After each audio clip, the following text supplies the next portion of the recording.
What's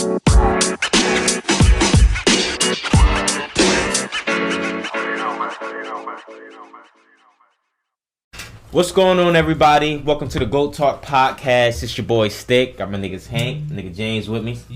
Welcome back, my niggas. Welcome back. This is the 6th episode. 6 weeks strong. We kind of. What is it? The first trimester. We almost done the first trimester, right? I guess. If you want to look at it like that. My wife pregnancy, I kind of just went with the flow. You went with the flow. I'm on my second trimester. Okay. Me too, I guess. Okay. But just happy to be here again, man. Talking to you guys, talking to the homies, of course. So yeah, I'm just gonna get right into it. The weekly check-in. I'll jump it off. Physically, I've been feeling good, bro. Me and the nigga James, we've been hooping. So, you know what I mean? The get back is on the way. Been doing a couple more push-ups like I said I was, in case those who's wondering.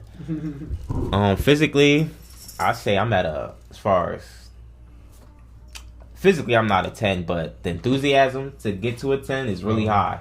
So I would say physically I'm at about a 7.5, 8. Been feeling good. A little sore though. Okay. Financially, money good. I actually want to start investing in stocks. I've been trying to do some research on that. Like just investing in stocks, put money in like I got a guy that I trust in the investment game as far as stocks and real estate and shit like that. Okay. He actually got a podcast too. He be dropping gems on there. Okay. Gary, you feel me? So whenever I really got some questions or something, I kind of just touch base with him.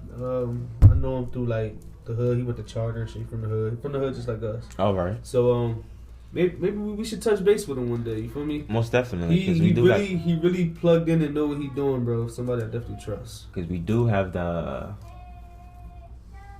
we most definitely got it. And him and Harv link up a lot, so Harv could give you more when Harv get on here and talk to us a little bit.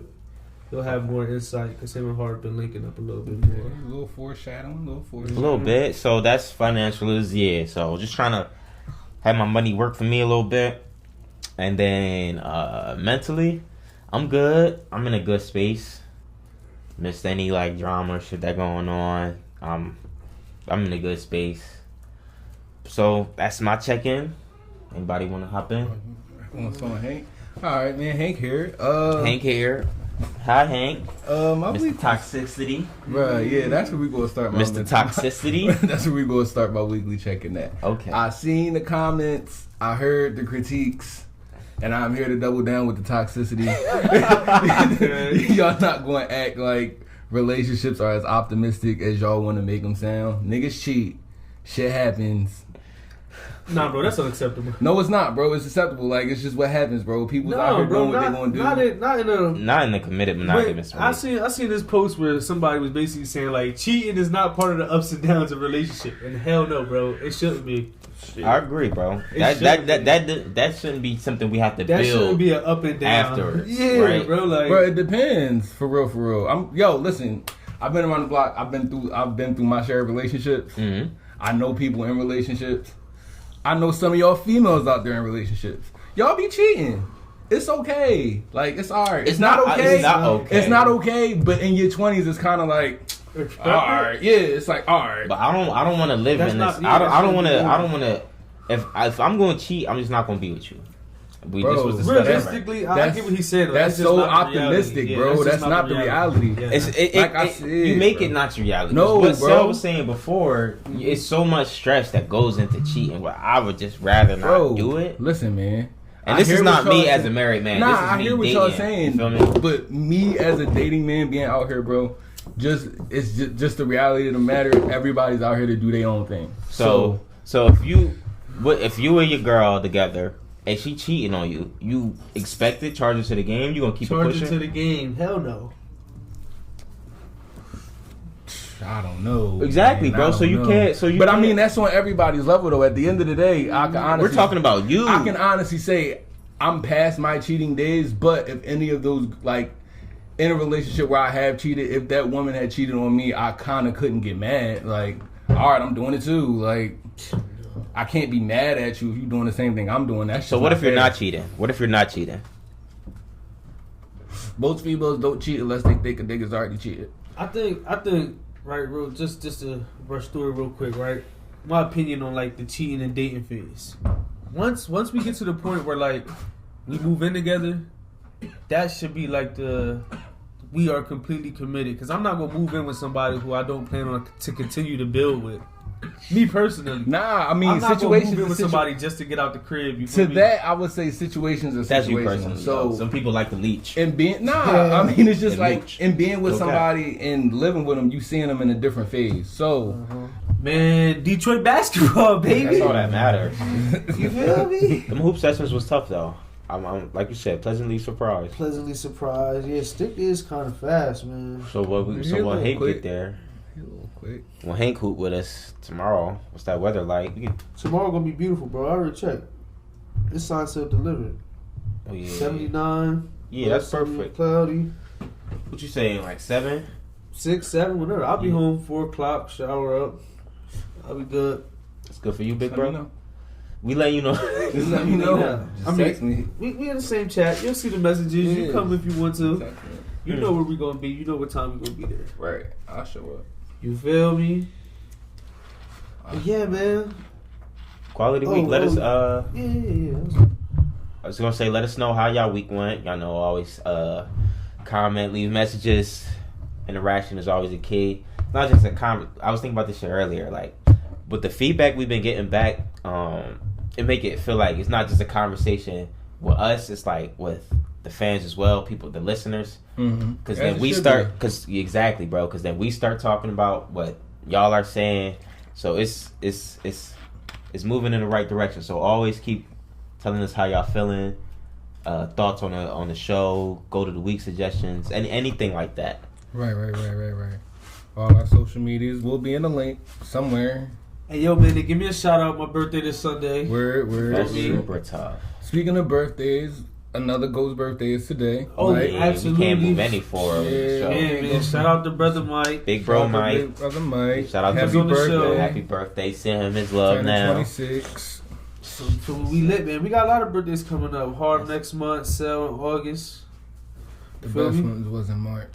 Yeah, March got out the way, but we were still kind of We locked gave- up. in Y'all got March. y'all shine up. Nah, I mean, my birthday Bro, it's shine. I had summertime. my- Don't even try. Like, you Bro, can't it's- even compete, We were still bro. locked up in March. Bro, March got all the goats, bro. I'm Bro. sorry. It's summertime. So what? Like, It's hot. niggas be trying to compete with, like, birthdays. Like, as a summer baby, bro, y'all niggas don't compete, bro. Like, Bro, you don't know the joy of enjoying your birthday during school, bro.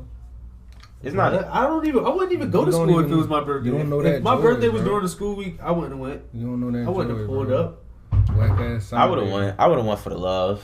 You always go to I school went for the love on your love. birthday. Come on, He bro. don't know that, and I that's would've why won he for school for downplaying the it. love. Yeah, The love you get when you go to school on your birthday, yeah, bro. You kind of the man. You I'm the gonna man's act out a man's little man. bit more and Bro, get I away would with it. much 'cause rather I'm be gonna home. Shit. All right, be home in a couple hours, bro. I'm gonna hang with my school friends. I'm gonna hang with my school friends. I'm These, gonna they get all don't, the they love don't, here. they Yo, don't live in Pollock, so they don't everybody get going no- dick ride. You got to. It's your birthday. Bro, Might get an extra milk. you hear this? Y'all wildin', bro. You sound like a hater. You Nah, don't I sound. You don't know. That's why. That's why. You don't know what it feel like to wake up 10 in the morning and you celebrate your birthday all day how you want to. My birthday been on the You weekend. still gotta before. go My birthday on the weekend My before. birthday What been are on you the talking weekend about? before. Exactly. You telling me going to you rather have your birthday on a But I- Wednesday on- than a Saturday? Let me ask you Not that. bad both. I rather honestly, when I was in school, bro, in high school, I definitely rather have my birthday during the school week. Bro, It's like another weekend. Love, bro. It's like another Nah, weekend. bro. That make that day of school not matter, bro. You can do whatever bro. you want, bro. I will, yeah. That sound like I had that both. sound like straight A students But- or something. Nah, I mean, Come on, man. My GPA speaks for itself. yeah, I wasn't in the top 10. Come on, My baby. GPA speaks for I was in itself. like I was in like the 50th percentile, like in the top 50, of like a class of 40. So, Bro, Fuck, I was that's like 33 out of 34. All I know, I don't remember how many we had exactly, but I was second to last for sure. That's but. that's Super but. That butt. mean you didn't give a fuck. Bro, I graduated with a 1.667. How, bro? The- How? 1.666, you get left back. I promise you. I'm dead serious. That's how it was for my graduation. For graduation, you need like a 2.0, I think. And I think I just got the 2.0 for graduation. But that was my senior year in Florida when I ain't really give a fuck. I was missing school. I didn't even take my finals in Florida. Yo, how? The 7 rounds it up to a 1.67, so I passed.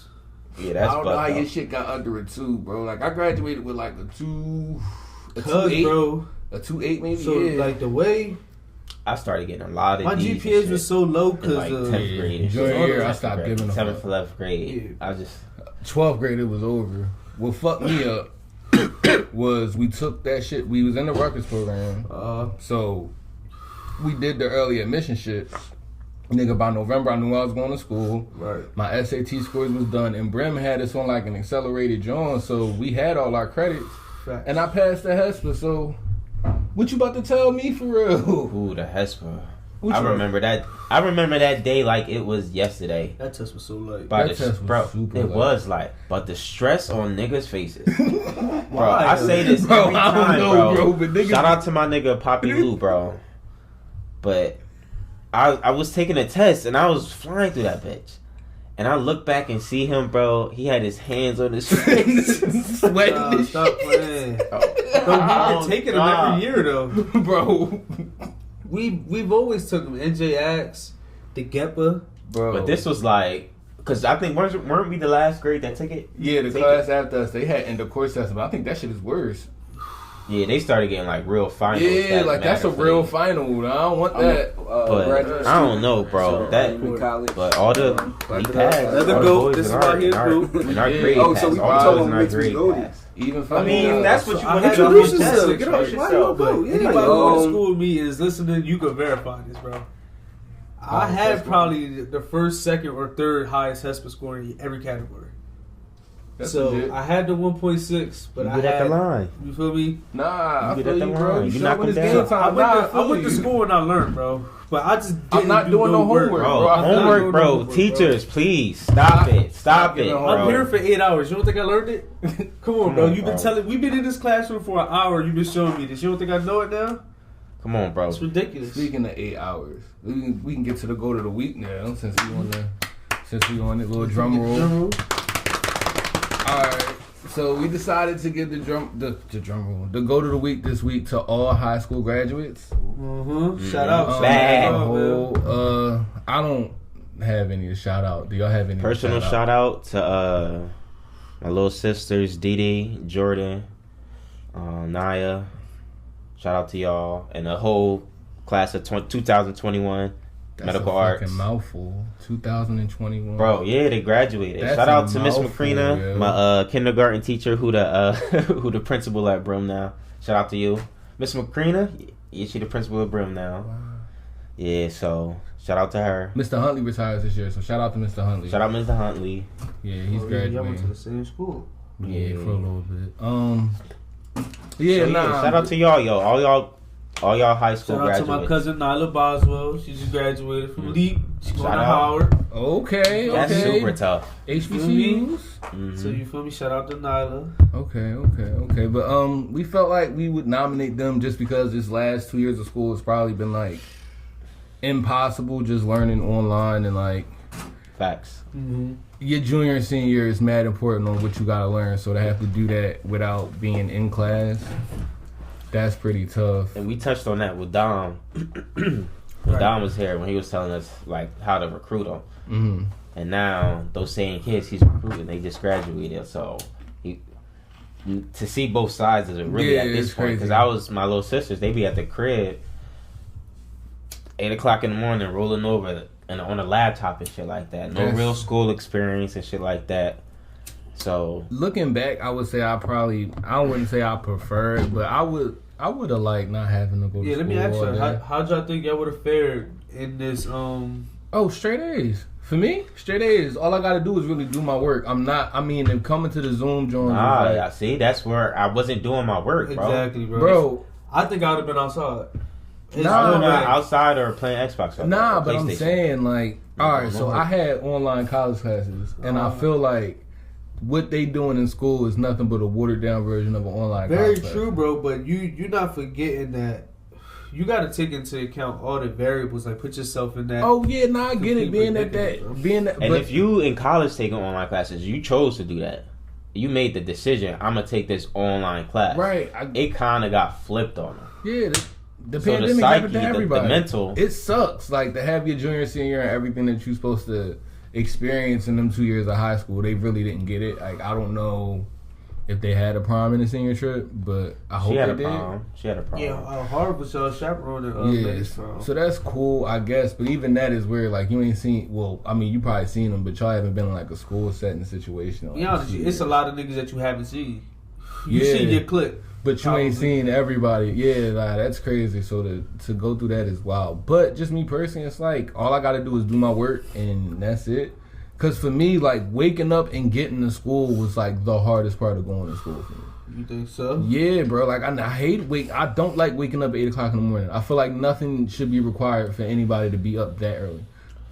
Like, especially for something you don't want to do. Anything that starts before 9 o'clock is just unholy, bro. Like, that's just not the way God intended. I'm going to be honest with you, bro. I wake up at 7 a.m. every day, even on the weekends. I understand waking up, but, like... waking up and then having to like go having and get an obligation, right? Completely different. Wake up at 7 o'clock in the morning, do your meditation, whatever the fuck you do in the morning. That's cool, but to be up at 6, you got to be out the house at 7. You rushing yourself in the morning, bro. That's just yuck. So I hated going to school, and then to get there, bro, I fucking hated it, bro. Like it was ass. School was so ass. School wasn't fun. High school wasn't fun on the day to day. Like it was alright. I went to school for girls, yo. I ain't gonna hold you. Yeah, I mean, I went to school just to talk to Jones. Yeah, that's shit with the homies at school. Yeah, that's it, bro. Cause I didn't come alive at school until like after lunch anyway. Like I spent the morning like trying to sleep my way through the rest. Yo, Hank in the halls was real. Dreadful. Bro, just walking down the hall, bro. Bro, just chilling, bro. I'm trying to get to where I'm going because it's too early in the morning. Dang, I really don't want to be lunchroom and see titties bouncing around. Hank come alive. Nah, but I that's can't even recall him. I went to middle school and I don't really recall like. Nah, that was a different Hank, bro. You went to middle school with Henry. I wasn't Hank then. Oh, you wasn't Hank? Nah, I don't remember Hank. Nah, he was. Honestly, I ain't start calling him Hank till after we graduated. Like, yeah, because you had to go away. You didn't see I've always called him Henry, and then like once we started hanging out like outside of the school more, start calling this nigga Hank. But nah, yeah, Hank wasn't. High school, I enjoyed high school. Except my senior year. That's cool. Oh, wasn't popping in Florida? I know I had fun in high school because my GPA was so low that I had no choice. You had no choice but to have fun. I was having fun, bro. Cause like, I'm gonna make if I'm you gotta make a decision. If you're not gonna do your work, bro, if you're not gonna be good at school, at least have fun. At least have fun. I'm not be failing, bro. Hell no, bro. You think I felt bad being the only one not handing in homework? Bro, of course not. Of course not, bro. I was having fun. Of course not. Bro, I didn't even have a book bag, bro. I was one of those niggas that came to school with like a notebook folded in his like cargo pocket. Oh man, never had a utensil. I had a utensil. Never I did my work in school. So let me be honest with you. I did all my work in school. In school, I mean, I might have talked a lot, joked around, but I did all my work. When it came to like homework projects, it's like even like you know how every marking period you have like a project where 20%. I just wouldn't do it. Straight up. You wouldn't even make the attempt. Like, only did joint projects because I ain't want to like see. Yeah. Like because that was in school though, bro. Bro, you ain't even make the sorry ass attempt to like hand something in, like bro. Here. When in 6th grade, right, when Miss Fields had us do like this science joint, bro. I didn't do it at all, bro. I'll tell you what I did. I straight got an F, right? And she was like giving me chances, like, all right, bring it in next week, and I'll lower your 1-letter grade. And I didn't do it. 2-letter grade. I'm not doing it. I remember this shit. It's to the point where like she had to call my mom and make me do it. She asked and still gave me an F. She said, so you just not gonna do it? And Chip's like, nah. Bro, like, no, I'm not doing it, bro. Remember she wanted us to do that like coloring. It was like a picture book that she wanted us to make in the 6th grade about this book called Star Girls. This was over spring break. We were supposed to do it. Not only did I not hell no! Don't give me no work over no break, bro. Are you crazy? Not only did I not read that book, bro, I didn't do that. But my situation, your situation, different. You know my mom, so you know how she was up at the school. So every teacher after report card day just felt the need to, oh, you acting up? I'm gonna call your mom. I'm gonna call your mom. That's everybody's shit. God, I hate when like leave my mom alone, bro. But my mom worked at Pine Point right up the street. Yeah. So when I went to Cream, like, my mom worked around the corner. So they would just call her. She pull up on me, punch on me, make me cry. My mom worked for the fucking school district, bro. They could call her for the folder inside this classroom, bro. Pick up the phone, dial *73. They got dead. So she says, "Oh, I'm gonna call your mom." I said, "Yo, my mom said stop calling her, right?" Thinking she not really gonna pull my card. Of course, she doubles down and calls my mom in front of the fucking class. My mom gets mad. I had to do the fucking shit anyway. It was horrible, bro. I hated Miss Fields. I hated that project. I remember that. Remember, Miss Walkowitz. This was what 11th grade. We had to do some speech or something like that in her class or something like that, and we had to write it down and stand in front of the class. Oh, the Canterbury Tale shit. I think so, or some shit like that. Y'all look dumb as fuck doing that. And how long? I don't remember, but I freestyled the whole joint, bro. Whole joint, write nothing down. Whatever the topic was, I just freestyled it, and she loved it. Yeah. That's how my level of bullshit in school was. It was a joke to me. Yo, man. you would have hated Medis, bro. You know what we had to do every marking period? What's that? After every marking period at Medis, I went there my junior and senior year. We had to do a presentation about our quarter, like a PowerPoint presentation about our whole quarter, and it had to be like 40 minutes long. Mine would have been 45 minutes long. Two 45 slides. minutes. Yeah. Mine would have been 2 slides. The end. Ain't nothing. Yeah, bro. It had to be between like that. 40, 45 minutes long, and you did it in front of like, it would, the whole school would do it, bro. So you would do it in front of like a group of freshmen, sophomores, juniors, seniors, couple teachers, and like your parents and stuff. They got to come in. That's extra. And you had to do it every marking period, bro. That's extra. That's super extra. What did y'all get from that? I think it helped, bro. In public speaking and shit like that, absolutely. I think it helped, but I think it was just like, as a high school student, you like, damn, I got to do this. Bro, expecting a high school student to speak in front of people for 45 minutes is one of our big. graduation requirements was a 60-page autobiography. Yeah, that's OD. That's busy work. That's why I ain't like school for Yeah, real. bro. Because, like, So don't I give me did all busy that work. shit to graduate. I'm Bro, that's 17 busy years old, work, bro. Like, What? stop giving me work to keep me busy. Like, if it's some shit I'm really learning, cool. But if it's just, I ain't teaching me shit. regurgitate this shit on Only the worksheet, thing I remember- I'm not doing that. When I really think about it, from like school, math, history, science, History. all this busy work y'all make me do, like, is for what, bro? For what? I'd rather be in the streets. As Teach a me high life school nigga lessons. In the high school, Bro, high they school, could bro, teach I'd me rather be something. outside. They could have taught us how to do taxes and, like, For I don't real. know, fun. Niggas could have been. I could be super useful. Right, fact, bro. They Niggas had can us come for out 8 of high hours school a day and super taught us useful. fucking nothing, Come bro. on, you babysitting us, bro. They had us 8 hours a day for 4 years straight. Bro, I went to hella high schools too. You did. You got a smorgasbord. Same. I went to. And they was all like specialized in different shit. They was. You should be like I went all to 3 around different type of high nigga. schools. That's what you should do. How many high schools you go to, bro? I went to 3, yeah. Yeah, I went to 3 too. I only went to 1. I only went to 2 schools in my whole life, for real. Shit, I went to hella schools my whole life. I went to Cooper's Point K to 8 and then Brim 9 to 12. Damn, nigga. Yeah.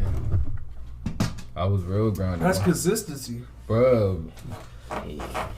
I was around. I went to.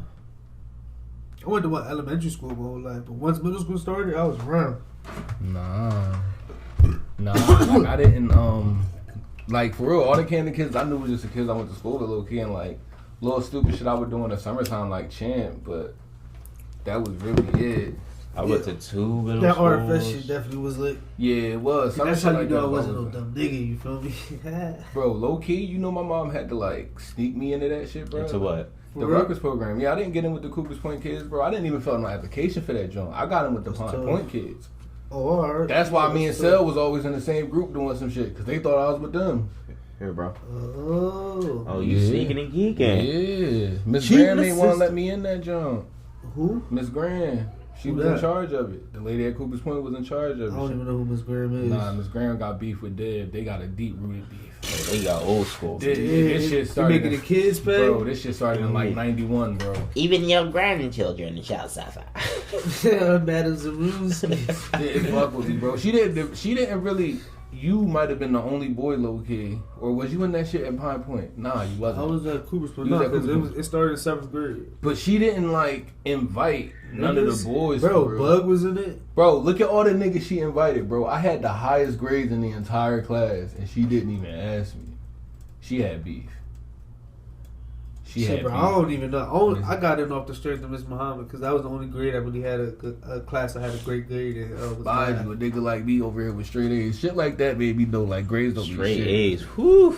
Bro, I had straight, no lie, I never got a B until middle school. Bro, that was Henry, bro. Once Henry used to get started, like bro. mad at B's, bro. Like, I would get mad. Oh, you went hard at school. Yeah. Respect. I would go like super, because I'm like, yo, this shit is Said easy. you went hard at school. Respect. I wasn't doing homework, I'm like, yo, bro. this shit At all. is, bro, I would do my homework during school. Like, when they would hand it to us, I would do it and put it in my folder. And I was always at the after school program anyway. So I had 3 hours after school to kill. It's only going to take a half hour. Once high school I got hit, kicked bro. out the after school program. That's ass. I don't even know how you do that. Eighth, fighting dog. There. eighth grade, I think I stopped doing homework. I ain't looked back since, bro. And you, that's when you really start having fun too, ain't it? Yeah, I stopped doing homework. I stopped doing homework in like doing 6th homework grade, in bro. 8th grade. And that's when life started becoming fun to me. Like, cause we used to get money if we got good grades on report cards. So, of Bro, course, I tried growing that up, shit. bro. My mom told me, nigga, you supposed to get good grades. Exactly. My mom said the same thing. Not She- from my my mom, mom but said- like from my You know what I think uncles. really made me start from getting bad uncles. grades? Who was that? I was getting straight A's right all the way up until like 6th grade, and the whole time, bro, Bishop was getting straight F's. Okay. And like I Treated would the watch same her way. really not punish him, yeah, basically like or say she'll put. I watched her say like, "Yo, she bought him this video game for his birthday." She was like, "All you got to do is not get in trouble in school." The nigga got suspended the next day.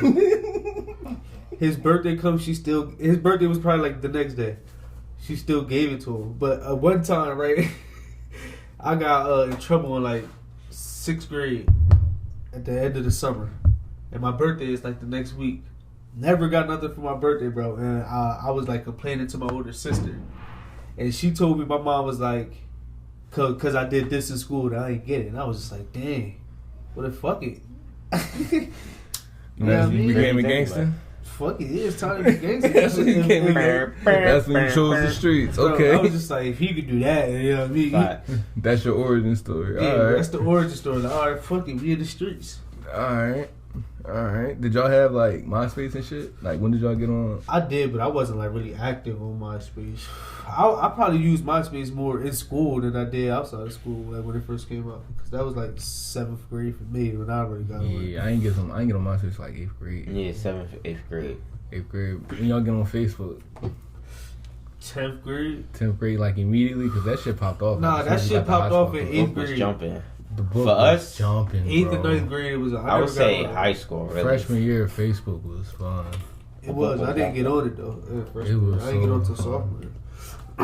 It was so fun. Much funner than it is now. Like, just to move forward in the conversation, just talking about social media. That's what we're going to be discussing today. Yeah, man. It's true. Yeah, nah, Facebook now as compared to like Facebook in 2009, bro.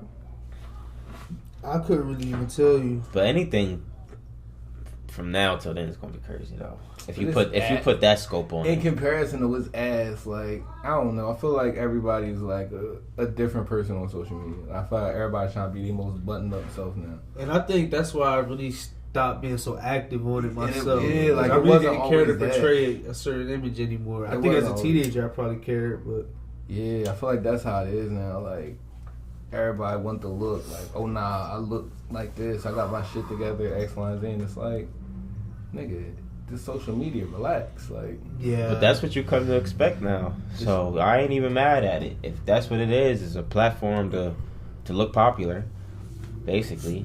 And so I like, take it as it is. So how'd you like? What was y'all like? Main reason like to start fucking with social media because we kind of really got like the beginning of it. that's what Fuck the to the bitches hoes. was, bro. Same, Bro, and- like no other reason. No other reason, But bro. no, I live with all my family. I don't need to talk to Bro, relatives. honestly, I feel like that's why any nigga did anything between the ages of like, Bro, anything 14 I've done and in high 17. school was it was predicated on one thing. Man, niggas been on dummy missions. bro, the dummiest submission. The So dummiest submission. social media was the bridge in the gap, bro. Cause I lived out Pollock, bro. Nobody, only one girl, 2 girls that went to our school lived out Pollock. Got 3 girls maybe, and I think I talked to 2 of them. Like, what's the furthest you ever walked or dimension? Like how walk? No, yeah. Nah, I didn't walk. What's the furthest you ever tracked? Walk. All right. What's the furthest you ever walked? I'd have been on dummy missions, bro. Because that's bro. So look, let me just set y'all on my mindset, right? So I was a nigga. Not even because of social media. I was a nigga who walked everywhere when I was like a teenager, bro. Like, because I lived out north. I've been when I was out north doing out north things.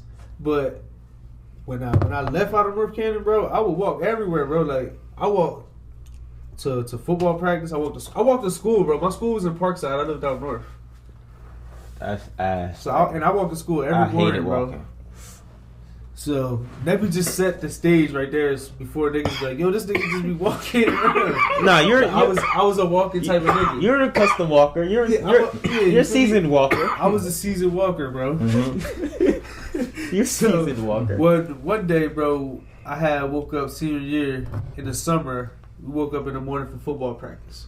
So football practice was at Wilson, obviously. I lived out north. So I used to walk to Wilson in the morning. And then we practiced all day. It was 2 of these, coincidentally. So we had 2 practices. Okay. We practice, eat lunch, chill out, practice again, then go home.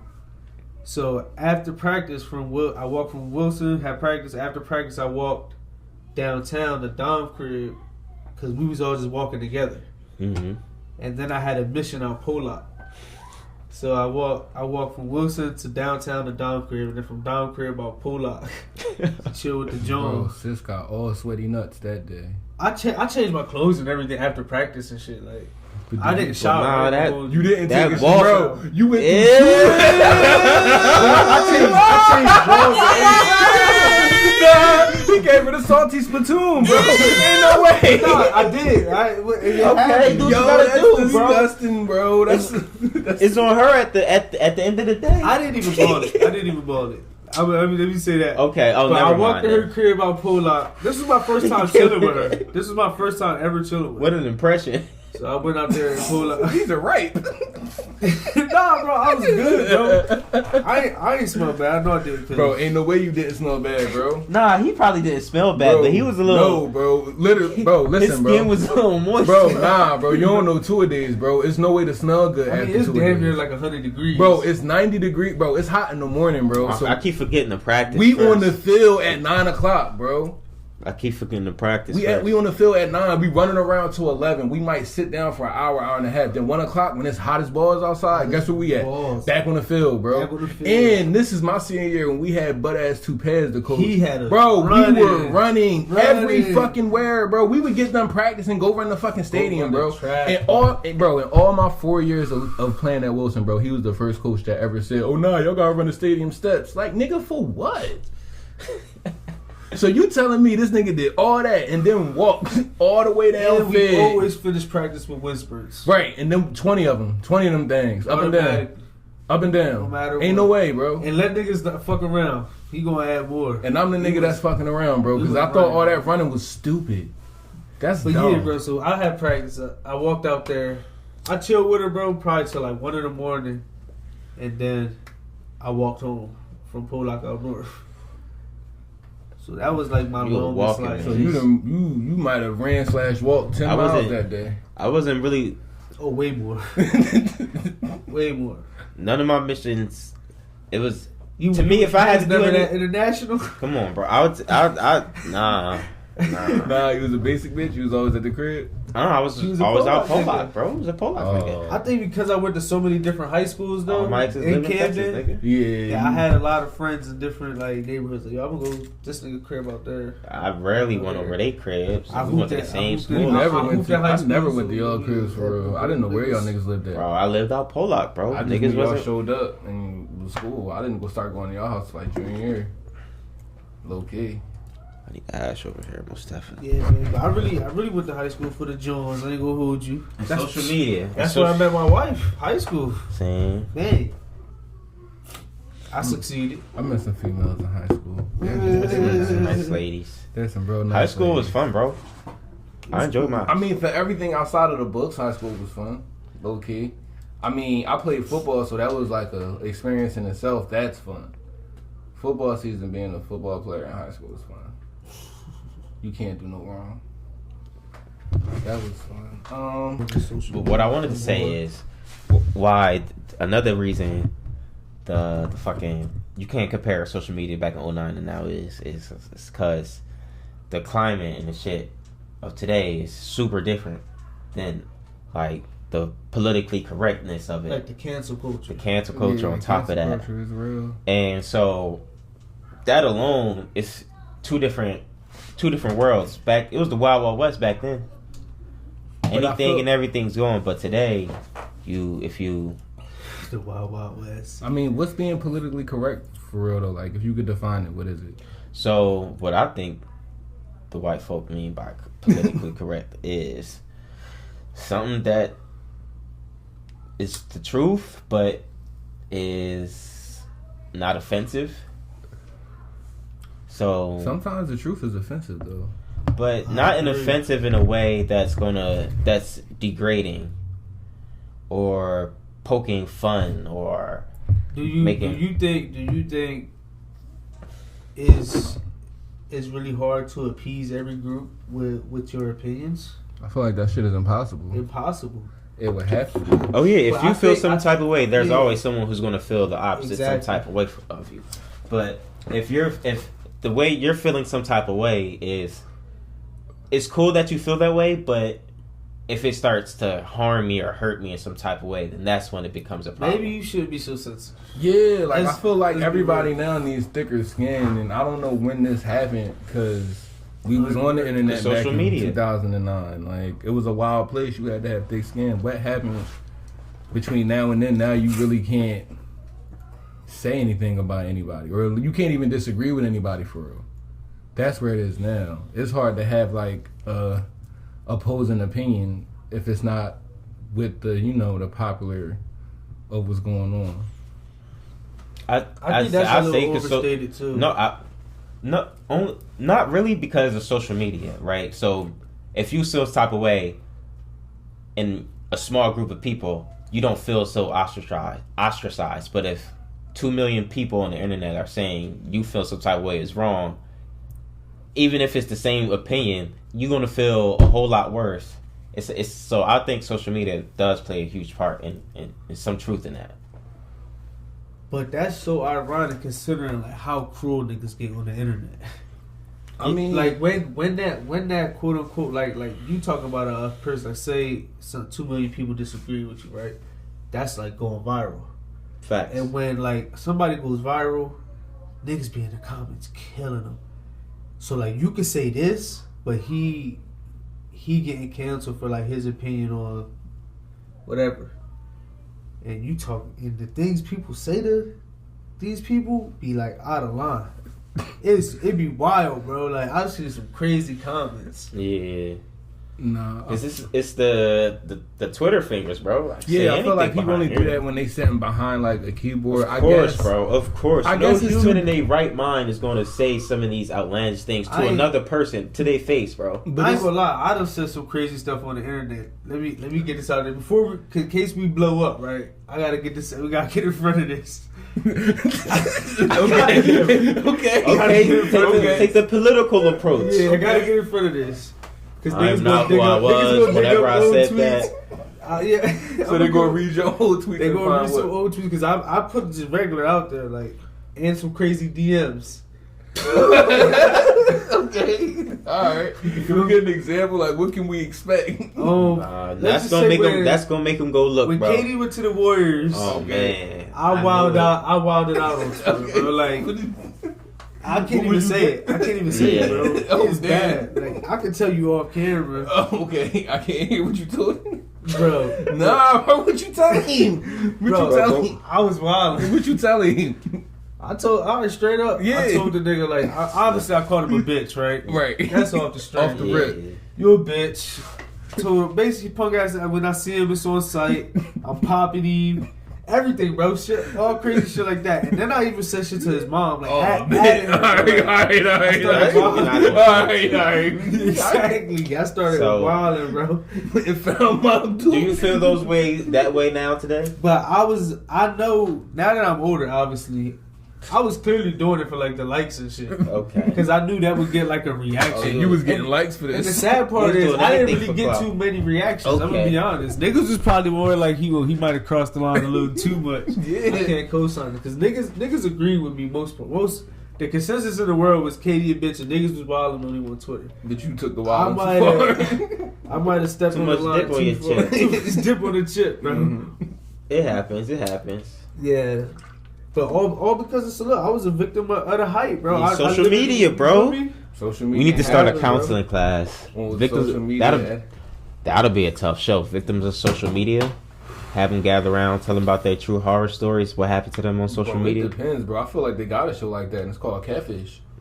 I mean, that's specifically to getting catfish. Bro, I feel like that's the worst thing that can happen to you on the internet, bro. I mean, it's a lot of other bad things that can happen. I ain't gonna, Bro. So how do y'all use social media today then? How do y'all use it? Because we talked about how it is different in general from 09 to 19. How do y'all use it differently from 09 to 19? So I'm gonna start with today because it's a lot simpler. Today, my main purpose on social media is to keep up with sports. Honestly, that's pretty much it, and get publicity on the podcast, and that's pretty much it. Right. I use social media for the same thing I used it for then, bro. Who's? Not as flagrantly no more. But that's what that's what not it's as for, flagrantly though. no more. But I definitely say I use social media just to keep in contact with people. Like I've changed my phone number so much, a lot of people don't have this number. So that makes sense. I could get to you on social media. I've had the same number without you even having my number. Yeah, without you even having my number. So I use it for that too. The podcast, of course, we've been running that. Yeah, I mean, it's social media. It still like has its fun spots. So what social medias do y'all use compared to like 09? Was y'all just on MySpace and Facebook? Nah, well, yeah. I don't use Snapchat as much no more. Snapchat was real big at first. Yeah, I was using Snap back then. I was using Snapchat. Snapchat was the goal. Snapchat. That was pretty recent though. That wasn't like that was the end of high school. I feel like that was the end of high school. I wasn't using Snap in high school. That was the end of high school because it might have been on like an iPhone thing back then. Nah, I think Snap started at least by like our junior year, bro. But today I only use because Twitter. Pictures erased in. Like, nah, bro, that wasn't in high school. That was, bro. What's that? Snap would let you send pictures to IG people. just kind of blew up like 11th grade, and Snap came from IG. Hold on, we gonna look, bro. Snap probably started jumping like 14. Let us know when this Snapchat Yeah. When Snap started jumping? 2011. That'll mean that's when it blew up. That's when it was created. So at least a year later is when it really got crazy. I don't remember. But I'm saying by my I was using Facebook strong in high school. That was my main source. Snapchat was bumping. All right, what do you use now, like mainly? I'm gonna count YouTube as social media. Okay, but all right, it is, bro. They got stories and everything. Go ahead. And Twitter but since I'm about to switch James' handle in Twitter, I ain't gonna be using Twitter no more. So just IG. And that's my big one too. I really just use Instagram. Like I'm on Facebook only because my stories is linked. So whatever I post on Instagram, I post on Facebook. But okay, 2 birds, 1 stone. Yeah, I'm not really on Facebook consistently. I'm like you. I use YouTube is probably what I use the most, but I'm on Twitter like more. Demon time. Yeah, it's because I honestly, what I use the internet now for, I be trolling. What is that? Explain for the people. What is it's trolling? Like I would say trolling is like expressing like an unpopular opinion, knowing it's like unpopular, and niggas be believing in they trolls. I troll sometimes, but sometimes I be like really believing in it, and it just be like an unpopular opinion. You feel me? But you a just troll, like fucking with niggas. Yeah, so like you a troll, bro. But nah, like when does trolling go too far? Because I mean, obviously we had an example. I mean, I feel like Tekashi 6ix9ine was a troll. He's a troll. I don't think he was a troll, bro. He's a troll in every sense. He's a troll. Bro. Where he is now, I don't think he. He's a troll, bro. He's a troll now. He's a troll now. I don't think he started antagonizing people. Bro, before ratting, he was still a troll, bro. I'm saying I don't think he started becoming a rapper with the purpose of being a troll. Is what I'm saying. Absolutely, he did. You think so? Absolutely, I think he completely was a troll. I think his rap career was a troll. But in his situation, like, all right, so you see how far trolling can go. Yeah. Low key, like people actually get hurt. Real shit happens. That's dumb, bro. Listen, bro. I'm on a mindset on the internet where I'm not even going to really beef with a nigga. Like, if I'm trolling and you talking about, oh, what's up then, like... You not going to take it that far? Nah, why would I do that? Nah, like, but even it goes that far, though. Like, you see it. Alright, so if I'm in a situation where a nigga like, fuck you, nigga, what? I'm going to be like, bro, you on the internet. Like, oh, you saying fuck me on a... I'm geolocating you right now, homie. Nah, but I feel like that's the other side of social media. Like, it's the interacting with people you don't know. But how many stories have you ever heard of niggas beefing on the internet and then it got real and then pulling up on them and shooting them? It's probably happened. Bro, you think it happened a lot? Here, bro, this shit happens a lot, bro. It probably happened. It happens a lot, bro. Way more than you would think, bro. But James is saying that he's not going to let it get to that point. Nah, but I'm saying like that's. If you saying you going to beat me up on the internet, I'm probably just going to laugh at you. Yeah, I'm gonna just laugh at you, like, bro. We on Facebook, yeah, bro. And you clearly doing this for like the reaction. If you directly talking to me like on like the open message forum, I don't know. That don't make you like. What if he DM you and say, "I'm gonna fuck you up, nigga"? Bro? I would respect that more if he DM you and be like, "Yo, I want to fight." I would know he's more serious. Bro, you seen niggas go live on Facebook or Instagram yelling at their phone at another nigga. That's weird. Like, that's weird, bro. That's for attention. What are you did? Like, that's all for entertainment. Weird to me, bro. If I'm ever to the point that I'm that mad, I'm not going to say, "Let me get on IG and tell the people." Exactly. I'm this mad. So I'm let me incriminate myself. We went to school together, bro. There was never no theatrics before a fight, bro. Like, if we gonna fight, then alright, I'm gonna just punch you. But I feel like I'm not gonna tell you I'm gonna punch you. I feel like Instagram Live is the theatrics now. People be on there going crazy. So, bro, that's what social media is, a platform to look popular, because I'm trolling. I'm just like, alright, bro, I ain't fucking with you. You being emotional. You got it. Oh, you took the fun out the joke at that point? Yeah, because like we clearly trolling, bro. We clearly trolling, bro. But people don't know that all the time. That's why the troll even funnier, bro. Facts. Because he think I'm you don't serious. Think that's picking on people, bro. Okay. Remember, I told you we was talking about the story before we even started the pod. Me and CJ and this random lady from Detroit on Twitter, and she was just antagonizing her, bro. Talking about her water in Detroit, and she was so emotional about the water, bro. Because you attacking her city, bro. That could be looked at as taking it too far. But bro, that's a real problem. If you see her logic behind the defense, she was. Long story short, right? She's a lady from Detroit, and one of my homies added the #1 pick, Cade Cunningham, and told him don't come to Detroit because the water fucked up in Detroit. The lady, she's a Detroit fan and she from Detroit. She just like started wilding on him like, cause they would have not like I would have not fucked up in Detroit. You don't know what you talking about. She wasn't like mad like, oh, you making fun of Flint or nothing like that.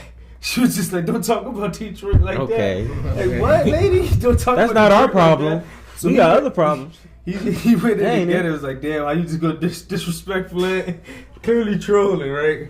And she's still going. All right, but you don't think... All right, so when people go on your Twitter and, like, they see your tweets, you don't think that people think they have, like, a direct correlation about, like, who you are as a person? No, bro, it's just the internet.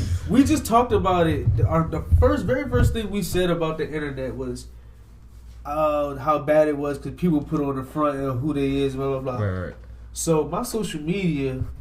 Except probably like my Facebook, because I don't post on my Facebook. My Facebook is literally just like for my family members, like extended family members. Mm-hmm. And you know, me and my wife share like the progress of our son. You feel me? Like that's for them. Maybe. That's for them. Yeah, you feel me? That what we feel like we want to share. You feel me with the world of our son. Okay. So that probably on Facebook, I really don't post nothing. It's just that's real, just buttoned up.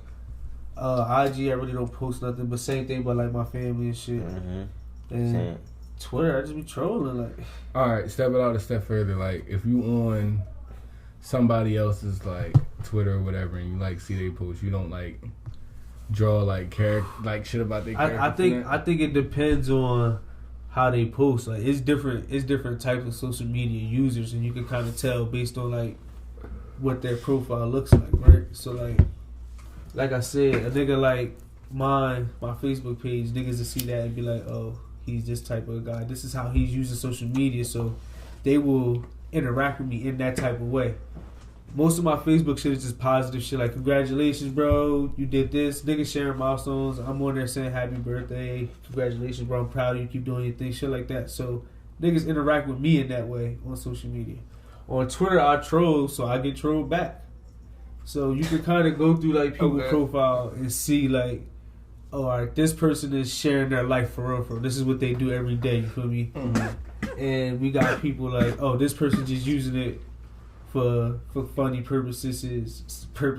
All right, so you think shit like that. So in your trolling, especially being black, how often does like the N word get used on you? I tweet the N word probably the most, no. But I also think I say the N word more than any other word. I've never been in no internet confrontation with no shit like that. No, we're not even talking about no. Oh, you talking about in a confrontation? Yeah, like in a confrontation. How many times have niggas tried to like press me on the internet? But I don't interact with. I don't ever call you a nigga. Oh hell no! None of them. I think that's so. That's overstated. I don't think it's overstated, but I don't follow white people anyway. I don't have a lot of white followers. I don't make white interactions. Yeah, I don't make white interactions. My following is my people. So if they white, you just like ah. No, I'm not saying that. It's a couple white. The people I interact with is mainly not white. So yeah, why would I go on the internet and change that? Exactly. I'm pretty like it's. Most of my shit is who I know for real. Nothing wrong with liking black people. Yeah. I interact with my people, you know what I mean, and within my culture, really. You feel me? I don't get into their culture to have those interactions with them. We got different cultures. Speaking of black people and black people on the internet, I know y'all been keeping up, and I don't know if y'all know, but the black TikTokers on strike. Yeah, they are on strike now. Mm-hmm. Support the black TikTokers, I guess. Most definitely. I seen that. I mean, they make up the dances and they feel so like. So what fill me in. I'm pretty ignorant to the situation. What are they striking for specifically? I guess the issue is, so like all the TikTokers that are white, you know the dances that they'll do, whatever. Uh-huh.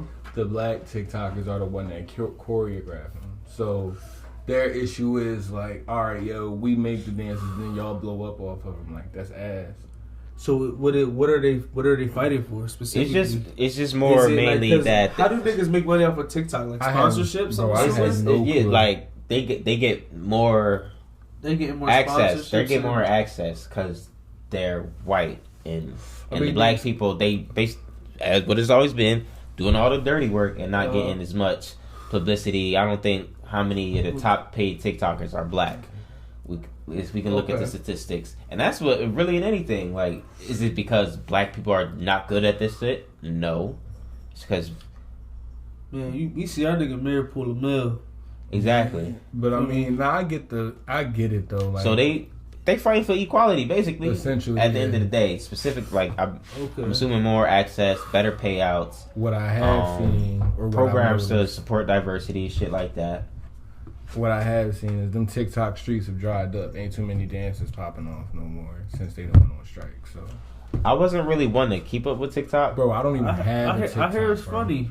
I feel like from the social media, from what I see, people love what you say is dry. Like it's not what it should be. Yeah, and as expected, when niggas doing all the work, when niggas don't think it's cool no more, it's over. Exactly. That's how it go. So I got a question for you, right? You said you were using social media pretty much the same as like growing up, basically. Now it's just more extensive for you, right? More of a network. Yeah. You talked about like, do my trolling get me in beef? Do you finagling with hoes get you in beef on social media? Has a nigga ever DM'd you like, yo, nigga? Bro, 1,000%. I told you last week. And you charge it to the game? And how do you get out of that situation? I mean, at the end of the day, it's like, because he clearly want to fight for real. The way I always look at it, and it's not even me being tough, Hank. I feel like for one, this city is small as shit, so you know where I'm at. True, pull up. If it was really that, it would be some different energy. Now, what I will say is like in the going back and forth, When I was younger, I liked doing it. That shit was funny, like, to me. Man, I ain't gonna say who it was or who he said it to. Yeah, but on the internet, it's still on there. It's you still can there. search it today. Yeah, this nigga said, "That's why I fucked your bitch, nigga." Comma. Oh, I remember that. Oh, nigga. That was on Twitter, right? Yeah, bro. I remember that. So wild outlandish shit, bro. Wild outlandish. But I just felt Hank live and died by the Twitter fingers. Nah, but I personally feel like he been letting them loose, bro. Nah, but I just personally feel like, all right, yo, you upset with me over a female. Like, at the end of the day, be mad at her. She's a nice lady. But I'm saying, be mad at her, bro. That's not. But niggas don't know how to do that, bro. Niggas always want to just fight. All right, bro. Then come fight me. Then I'm not. Yeah, I'm not about to walking away from the fisticuffs, but I'm not gonna go back and forth with you. And bro, I done had niggas call my phone, all types of nutty buddy shit, bro, just to like yell at me. And it's like, all right, bro, listen. I'm not about. There's no way you think I'm gonna answer this phone. Right, and niggas let a nigga yell at me. You said that you was trolling, right? Oh nah, bro, I was dead ass serious. I know, but like you was trolling, like you did that for a reaction. That's what trolling is. I'm trying to get a reaction.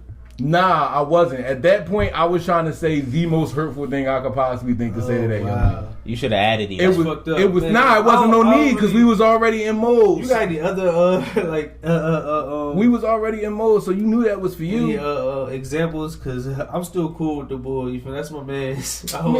Nah, bro. Because I ain't for real. Nah, it's separate. It's separate. This is in a vacuum. This is in a vacuum. It's in a vacuum. But I feel like the individual don't fuck with me over that, and it's like, come on, bro. That was like 10 years ago. I mean, but as you said, you thought to say the most hurtful thing to him. Bro, that was 10 years ago. Like, it's over. And I can't even get this shit out. And the thing, social media, everybody's seen that shit. So I seen it. I told you, I seen it. That social media, that's trauma. You might have traumatized him. Bro, all right. On social media. But if I could be honest with you, all right, and I guess just go back to the cheating thing, and this is like an ugly side of it. When you cheat on somebody, especially as a female, well, I mean, I guess it's on both sides too, but that male pride is something different. You put that nigga at a disadvantage. That shit don't count, bro. We was teenagers. Expect to get cheated on by teenagers. That's different. We was talking about you can say that now. You can say that now, but to tell that to a 16-year-old, 16, 17-year-old, bro, you ruining their whole day. So I could see why to him, like, the revelation of, damn, she doing me out here like that. Yeah, I mean, in high school, it does hurt, especially in a small school like ass school like that. Oh yeah, nah, that everybody shit hurts when everybody know. Yeah, and I just confirmed it in front of everybody. And we all got the same lockers next to each other, so it's real tight and nah. But I mean, in that situation though, it was like I feel like that was something that was gonna happen regardless, low key. I feel like social media gave you the platform where you felt as though that I'm gonna say this and it's going. Nah, because low key, the only reason why I got mad for real, or at least not mad, but at least like to the point where it's like, all right, this is what you want. You know what I'm saying? It was just like, this what you want. I wasn't even concerned about Buddy. Like, he was in his own world, I was in mine. Like, you was just doing your thing, right? Like, wasn't it? No intentions. No hard feelings. Wasn't no animosity towards him, bro. I never badmouthed him, nothing like that. Oh yeah. It was just in the coinky dinker, like I said before. At the time, if I'm with you, when we break up, we not really broken up, low key, and that's what it was for me and that girl. You just so happened to get with her, bro. And it's crazy, right? Because me and that girl was like best friends at that time, and I really didn't even know. Like, niggas might have suspected it, kind of, but bro, he was sneaking and geeking, bro. Because all right, and that's really. Was you really sneaking, bro? I was, bro, but that's me as like I guess you can get. Was it worth sneaking? Yeah, absolutely. I'd do it again. You wouldn't want to get different buns, bro. I was 16. You wouldn't want to get different buns? I was. Okay. Just getting those too. Get as much as you can. I was 16, bro. 16. I'm asking. Absolutely. They might not know, bro. But to get I understand. As a nigga, it's a logic. But to get back to like, girl, you wake up every day trying to get the bus. Bro, every day. I was trying to get paid too. Hell no, fuck that. Absolutely. I was trying to get paid. I get that next. The only thing that really like disrupted the all right, we waking up, because you remember Hank always had the crib, so it was like, all right.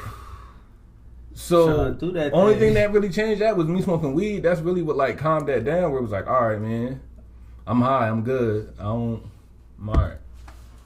But I mean, outside of that, I think just from my social media presence, you get the vibe. I'm not like an overly public person, so trying to get into it with me on something public is never gonna work because I'm not gonna give you that reaction. I'm just not, like, it's just not me. So I mean, and I guess that's how it goes now because I see a lot of niggas like who end up getting Facebook statuses about them and stories and shit like that. I've never been on the receiving end of that. Yeah, it get bad. It gets really. I've really seen bad. niggas I get. see the beef. I've seen niggas not come back from that, get bro. gunned down in the middle of the street. Have to go make another page and all that, bro. It's hard to come back from that. But I just think, me personally, I've never. I feel like that's corny. That's corny, low key. Like when you post somebody else's messages, like if you posting somebody's private message to you corny.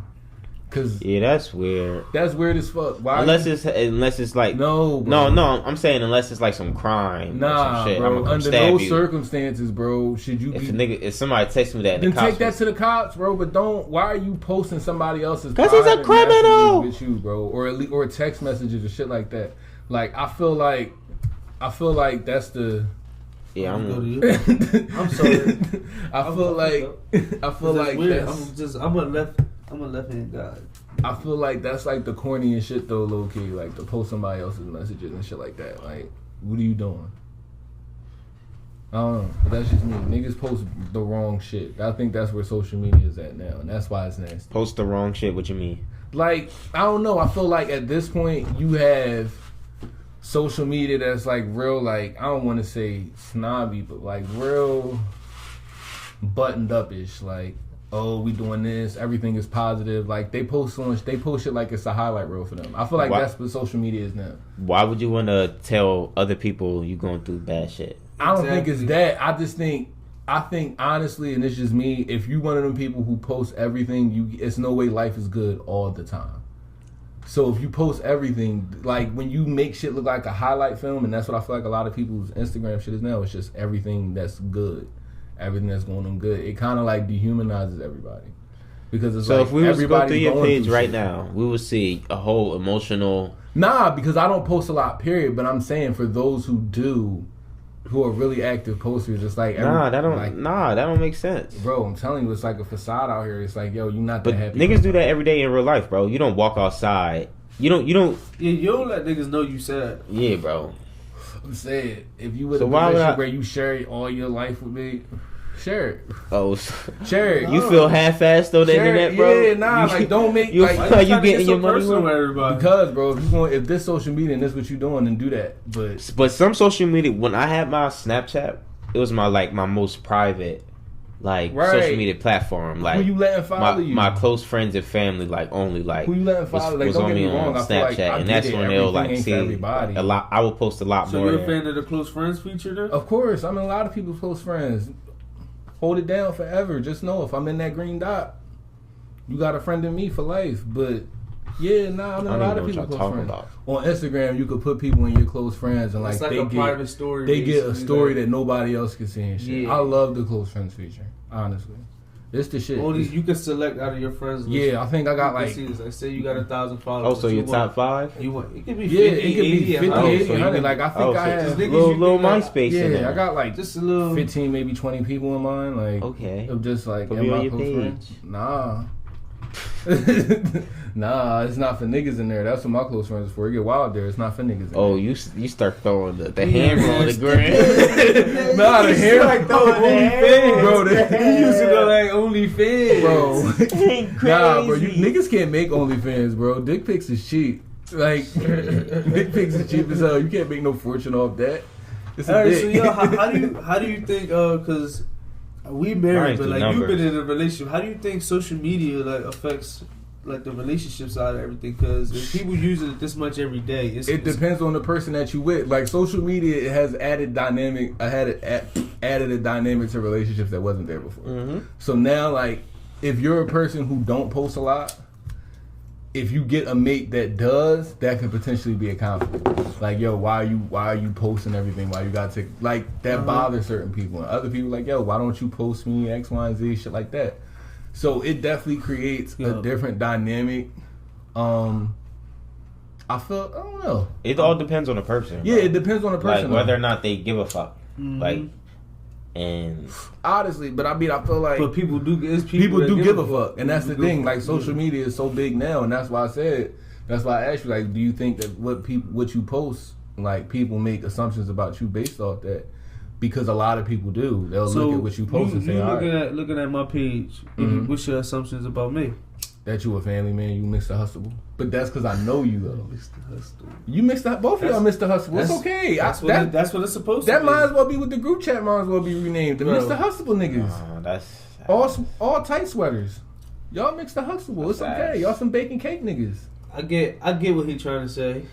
And I think he mean it as a compliment. No, yeah, 100%. Yeah, it's the most backhanded of compliments, but it's a compliment. I don't like the backhanded with it. It's the most backhanded of compliments, but it's definitely a compliment. I mean, I'm proud of y'all.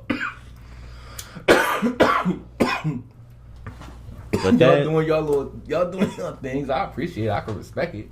Just, I'm not there.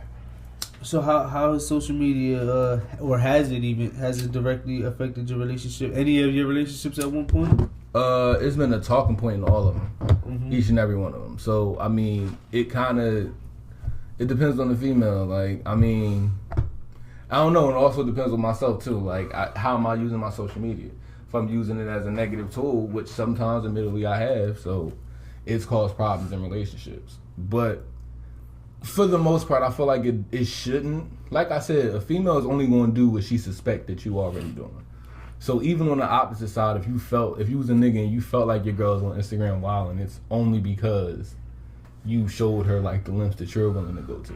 So nah, that's just character. Like, just because you do something to somebody don't mean they're gonna do it right back to you. That's like spiteful.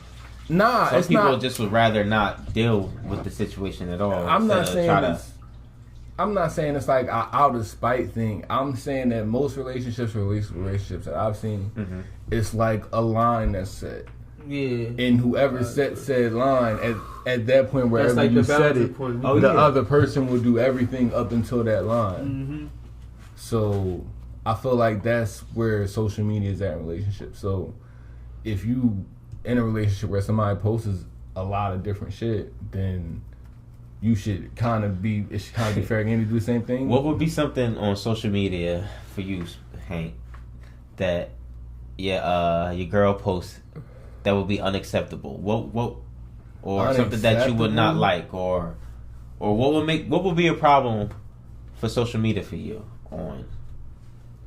I mean, honestly, I'm at the point now, bro. If I could keep it all the way funky with you, my girl could have an OnlyFans and I wouldn't give a fuck. So, as far as like shit like that, because I feel like that'd be what a lot of like males' issue would be. Like, oh, why you posting this? You ain't got no clothes or shit like that. Me personally, I know no clothes or shit like that. Me personally, I know, like, nigga, you with me. All right. Nigga, you with me. Right. Like, all right, it is what it is. My wife could kind of if you mind and it's established that you mind, and I don't give a fuck what you really post. That's a fact. For real, because you know where home at. Now, what I will say is once you start to acting different, you moving a little funny and I'm out, but I'm not going to police your profile. Like, yeah, that's weird. Yeah, but niggas is out here doing that. Like, so that's with anything. Yeah, I would feel like, for me personally, right, because like I'm married, instead of like he talking about just think girls like property, bro. But that's how a lot of niggas are in relationships, though, and that's like the sick part of what's going on now. But a lot of men in relationship nowadays look at they women like, all right, that's my property, like not that's my person, like, oh, all right, that's my girl, she's my property, she does what I say, X, Y, and Z. I control that. It's to the point now in relationships that I see, especially like the worst of them, it's no balance no more. Like, one party is the dominant party and the other one is just like, all right, yo, you can they kind of doing whatever to you, low key. I wouldn't say majority of them. I would say like a solid 40-45% of relationships I see are like that. That's almost 50%, nigga. Bro, but it's like that though, bro. Like, relationships ain't what they used to be, and I don't know what happened. I don't know why. Like, but some people like that dynamic though. Yeah. Some people enjoy the dynamic of the set specific roles, and you do this, I do that. And some in other relationships, it's more fluid. I feel like in all my conversations I've had with women, when you deal with a man who looks at you like as an object or a piece of property, it's never good because at a certain point you feel like your opinions don't matter, your values don't matter, or this nigga just gonna do what he want regardless. That's where you get to that, and that's why I feel like it's just a negative thing to have. Like, oh yeah. I think I would never understood you. Yeah, like I would never want to be in a relationship where I feel like I'm the superior in the situation. You know what I'm saying? Like, because I'm not to say I'm not gonna respect you, but I would respect you more if I felt you were an equal. You don't belong to me. You're not my property. Like, you're your own person. I'm my own person, and that's right. and that's where a lot of niggas and a lot of ladies too. They fuck up. We're both individuals at the end of the day and living our lives and shit like that. So, I don't want you to. I'm gonna try my best not to impede on your life and vice versa. You feel me? So. But like, what's impede mean? Like, what is it? I mean, like in a sense of like what we was just talking about, like you look at you as property and then try to belittle you and shit like that. But like, all right, so in my coming and goings, like, all right, so I feel like that opinion of or that style of man that you describing, like who I ideally just look at women as people and not just as the object of what they are. I feel like a lot of those guys get tagged with the he's a nice guy role. Or at least like the nice guy tag, low key. And not to say nice guys get looked down on, but they are definitely looked at as like being non-aggressive. And that gets looked down on. I mean, it's most definitely more factors in like even in what even like in y'all relationships personally, like where do y'all like how do y'all like establish that? Like I'm still the man here. Cause I feel like that shit matters low key. Like I feel like just do what you're supposed to do. In all my like not in this exactly. I'm not saying it's something that has to be like stated, but I feel like when you've been with somebody for a long time, maybe that line can get blurred. I don't like. That's like trying to say like what responsibility is more important than the other, right? Okay. So like, what do you do that makes you more important in this situation, and vice versa? So, like in a marriage, I guess over time, I'm gonna say even in marriage because you don't have to be married to somebody to share responsibilities, right? Of course. Right. So, like in a long-term relationship, I can see at some point things may change. I don't know. It depends on life, right? Like situations. Yeah. So like where those responsibilities gonna fall on, but what I look at that makes me still. I don't know. I never not feel like a man, like no matter what. You feel me? Does that make sense? How you feel about that? What was the question? I think he said something. He asked us like how do you reestablish? Like, all right, for better or worse, no matter what. How do you maintain your manness? Yeah, like how do you? You never lose it, bro. I don't know. I'm asking, like in a relationship, like where do you? I don't know. I like feeling like I'm the man all the time. So when I get around girls, I expect. All right, so wait. We gotta start with what would make you not feel like a man. I don't know, bro. I haven't been in a relationship that long, but I don't know. Feel we talk about like what the perception is. Like I'm lacking financially. I mean, there's been times where, you know what I mean, I've been fucked up for a little bit or something, right? Niggas get fucked up. Right, shit happens. But that's when you in a long-term relationship. That's when your partner stepped in and she just got handled that for the time. That's when you trust that you got a great partner, right? And niggas fuck up and you trust that she gonna be there to help you get back. It happens. And do you feel like less of a man during the get back? Hell no, because you feel me. I know she. That's what I'm getting to. Like, all right, exactly. Like that's during that period, like, do you feel like if you know if anything, I don't feel like less of a man because I know I'm getting back. I know this is just for the get back. I know what the get back is for. You feel me? Mm-hmm. I know this ain't no long term thing. We getting back to what it need to be. So. I know I got a partner that's rocking. Yeah, I know I got a partner. Because I mean, I feel like all right. In our little ask like the topic thing, somebody brought up the fact that they feel like men don't get. I mean, it was a real twisted way of putting it, but this disgruntled thing definitely just said like he feel like men don't get respected. Like, and he could have been speaking from a personal place. But he feels like, I don't know what respect men are supposed to have just in relationships, but just like that role of like, nah, I'm still the dominant figure of the relationship. You're not But gonna just tell me I don't what ever to want to do. look at myself as a dominant figure. Is the thing, like you feel me? Yeah. I don't walk in my house. Then I'm a dominant You person. don't walk in this house. You don't walk in your house like, yeah, nah, I pay the bills around this bitch. This me. Not to my wife. Yeah, like I don't feel that way directly towards her. You feel me? I don't know, But I mean, it's my house. I'm just trying to pose the question because I can't speak to it. I haven't been in a relationship in a while. Yeah, I'm normally in my. If I was to put, I'm the man of the house. If that's like that's me. Like this is my house. You feel me? Like my name's on shit. Yeah, I shit sign, like that. seal, deliver shit here. Okay, absolutely, but. Why, I don't walk around with that as my bravado. Yeah, you bro, feel me? that's- Like, I'm just asking. That's because that's more of a when you this far in a relationship or in long-term relationships, shit is already established. It's status quo. You everyday life in it, right? Right. So like, that's just weird to walk around Johnny Bravo just like. Like, No, could you imagine walking Imagine standing up your porch in the morning with your chest out like, nigga, I paid the bills here. Like, I'll take this cereal with my milk that I paid for. You feel me? I mean, nah. That's weird. Some niggas get off on that. That's weird, bro. Some niggas get off on like that. I don't. That's weird, bro. Some niggas get off on that, bro. Get your money and do your like, thing, bro. even in seeing back to social media, like, I'll see girls go on they rants about they niggas, and they'll be, oh, I paid for this nigga that. And it's like, well, damn, that's the first thing you went to. So I mean, yeah, that's fucked up. I think that's fucked up if that's what you out there saying, doing that. That's corny. I mean, it depends on, like, what he did, you feel me? But that's a whole different thing. that's a whole different ballgame. But just, I don't know, I'm just asking. The question was posed, so I figured I'd throw it out. So why I don't feel like men get respected? Yeah. I feel like the niggas that don't get respected probably don't deserve to get respected. Deserve it. Yeah, let me say that. Okay. Like they probably don't deserve it. bro. I don't think women don't out here just be bashing wild. good Just niggas. be out here, yeah. Niggas, and we know a lot. I know a lot of niggas that you know they say women is the new niggas now, right? I know, but yeah, look, me being I'm the solid, nigga, bro. niggas wild. Niggas be wildin'. I know niggas be wildin'. You know niggas be wildin'. So niggas probably deserve it, bro. But if you feel like you don't, ask yourself that. Look, sometimes you gotta internalize shit. Like, you why gotta look in the mirror, bro? Sometimes why don't? What am I doing that I could possibly do to hinder any respect?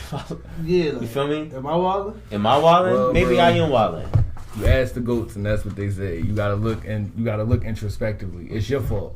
But then Nah. maybe that's not what I'm saying. It's your That's fault. what You I'm ain't saying. getting But then if respect. you realize that in your heart of hearts that you not, As a man, look, let me just say this, right?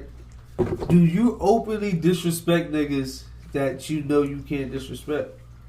that do I you know do- I can. Do I disrespect that them you on can. purpose? What do you mean? Nigga, alright, so niggas that you can disrespect, do you disrespect them on purpose? No. Not necessarily. All right, that one situation we were just speaking about earlier, I clearly did I wasn't even respect him. thinking of that. Nah, but I'm But just yeah. I'm just making a callback. But Exactly. big- in that situation, like, I didn't respect that man, and that's why I probably felt like I could say that to him. Exactly. But it would have to be me pushing you to that situation, or pushing me to that reaction. And at that point, I'll lose respect for anybody.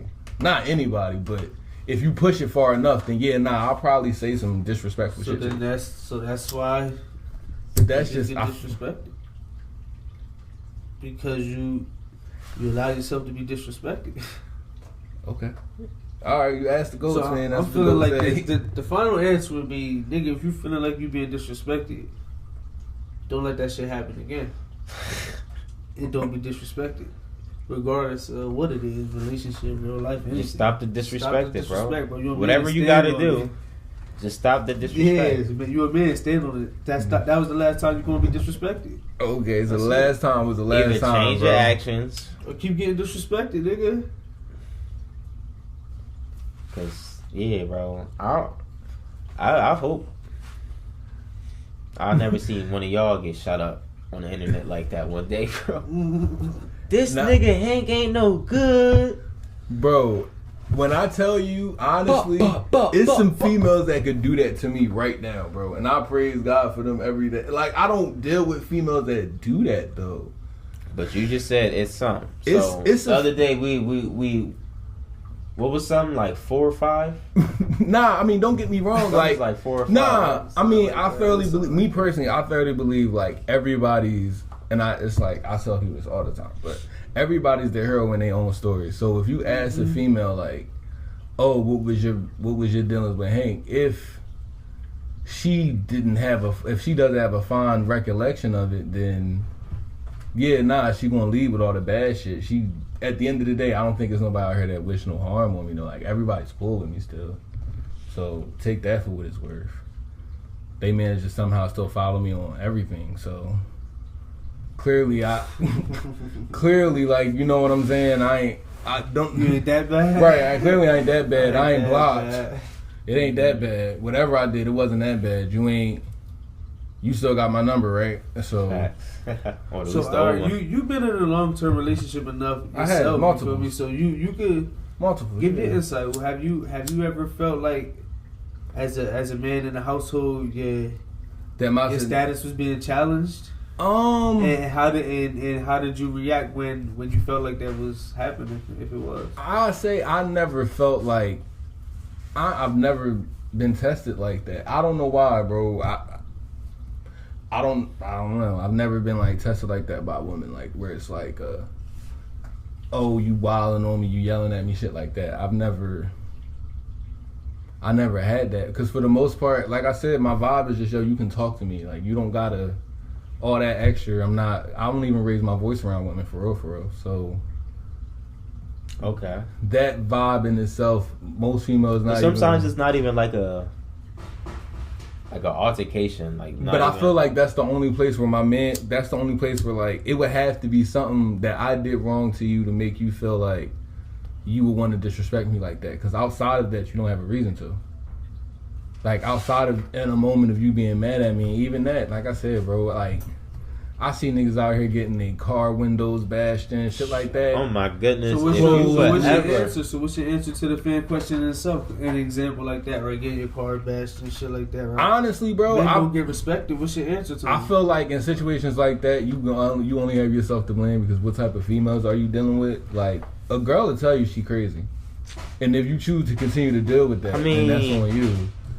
But like I've never had a girl go as far as to show up to my mom's house unannounced, like, where your son at, on some shit like that. But I've seen that happen to niggas, and I'm like, nah, yo, like I don't know what type of girls you gotta find that are like that. Man, that. You got take your ass home. It take a different type of woman to show up to somebody else's house and start banging on the door. Facts. Like you're really wild. Super duper crazy. Just leave me alone. If it was that bad, just leave me alone. Nope, I'm gonna go cause a ruckus. Nah, because at that point, I always tell females, when you do shit like that, bro, you don't want to leave. You just want attention. That's it. Because if you was done, you really be done. And like that's really what it boils down to. Even for the nigga in his question and his like feeling like he was being disrespected. Regardless of whatever, it ain't whatever your mate did. It ain't bad enough to where you want to leave. So. What are we really talking about? Facts. Like, I don't know how you get respect back, because I feel like, honestly, once respect is lost, it's lost. Like, and that's what I'm saying. You only disrespect. There's no way to get. You know you can disrespect. It's no way to like get that back. Like, it's no way to. Lost. You see them lose it. Yeah. So you're like, all right. Lunch meat. Yeah, it's no way to get it back. Lunch meat. I mean, I guess when you a man dealing with, I don't know. I don't know. You have to do something very unhonorable, like. Extremely unhonorable for a female to like go that way with you. Yeah. And if not, you just dealing with the wrong females. Because don't get me wrong, there are some females out there that are just unruly. Like they just unruly females. Just like niggas be wildin'. These hoes be wildin'. Absolutely. Not the women. The hoes be wildin', and they know who they are. They know you know who you are. They can point each other out at meetings. You don't care. They don't care. They don't give a fuck. They get off on it a little bit. Like they like it. They talking about it. Yeah, they like it. Like, but I mean, I don't know. I guess everybody's dealt with one of them before. Like just a bitch that's a little crazy, but even in that, I've never been disrespected. Like, what's disrespect for real? Like, exactly. Right. I've seen niggas be spit on, slapped, like. Destruction of property, all different types of shit. And I just feel like, I'm just call the cops on you. Who are you dealing with? I'm gonna try to get you locked up. Like, I'm about to try and ruin your life. Nah, but like, you'll see girls talk about this shit like it's a war story or something. Like, yeah, you're going to jail. I burnt that nigga shit. Nah, I bleached this shit. And it's like, yo, all right, shorty, what did you get out of that? Like, but like, how did that help you at the end of the day? I'm healing. Nah, bro, I really feel like, process. Honestly, bro, like, back to social media. Well, not social media necessarily, but just media in general. I feel like a lot of people got their relationship, like, modeled from, like, movies. Like, Baby Boy is what a lot of these bitches want. That can't be real. That's a troll, bro. Bro, that's what these what these girls. That's just so weird to think that's like a great bro. But that's how, bro. I hate you, Jody. Bro, but if you ask girls like, oh, what was your Baby Boy and that, like shit like that. Give me another movie. It's a bunch of them where the nigga was shitting on the girl the whole movie. And they stayed together at the end. Love and Basketball. Another joint where girls no parts. Bro, women love Love and Basketball, 90s? bro. That's girls like favorite love story, bro. And low key, Quincy like chose her when his knee was bad. He was down on his luck. He ain't had nothing else. Lakers was about to cut his ass. That's when he wanted to go be Mr. McCall for real. Lakers tried to cut. And like that's what. Oh, that was so sweet. Like no, it wasn't. Like, but like she was around the whole time, and she was wilding. He was wilding, but that's what a lot of like. Not to say I feel like girls thrive on drama, but every girl wants a little bit of drama.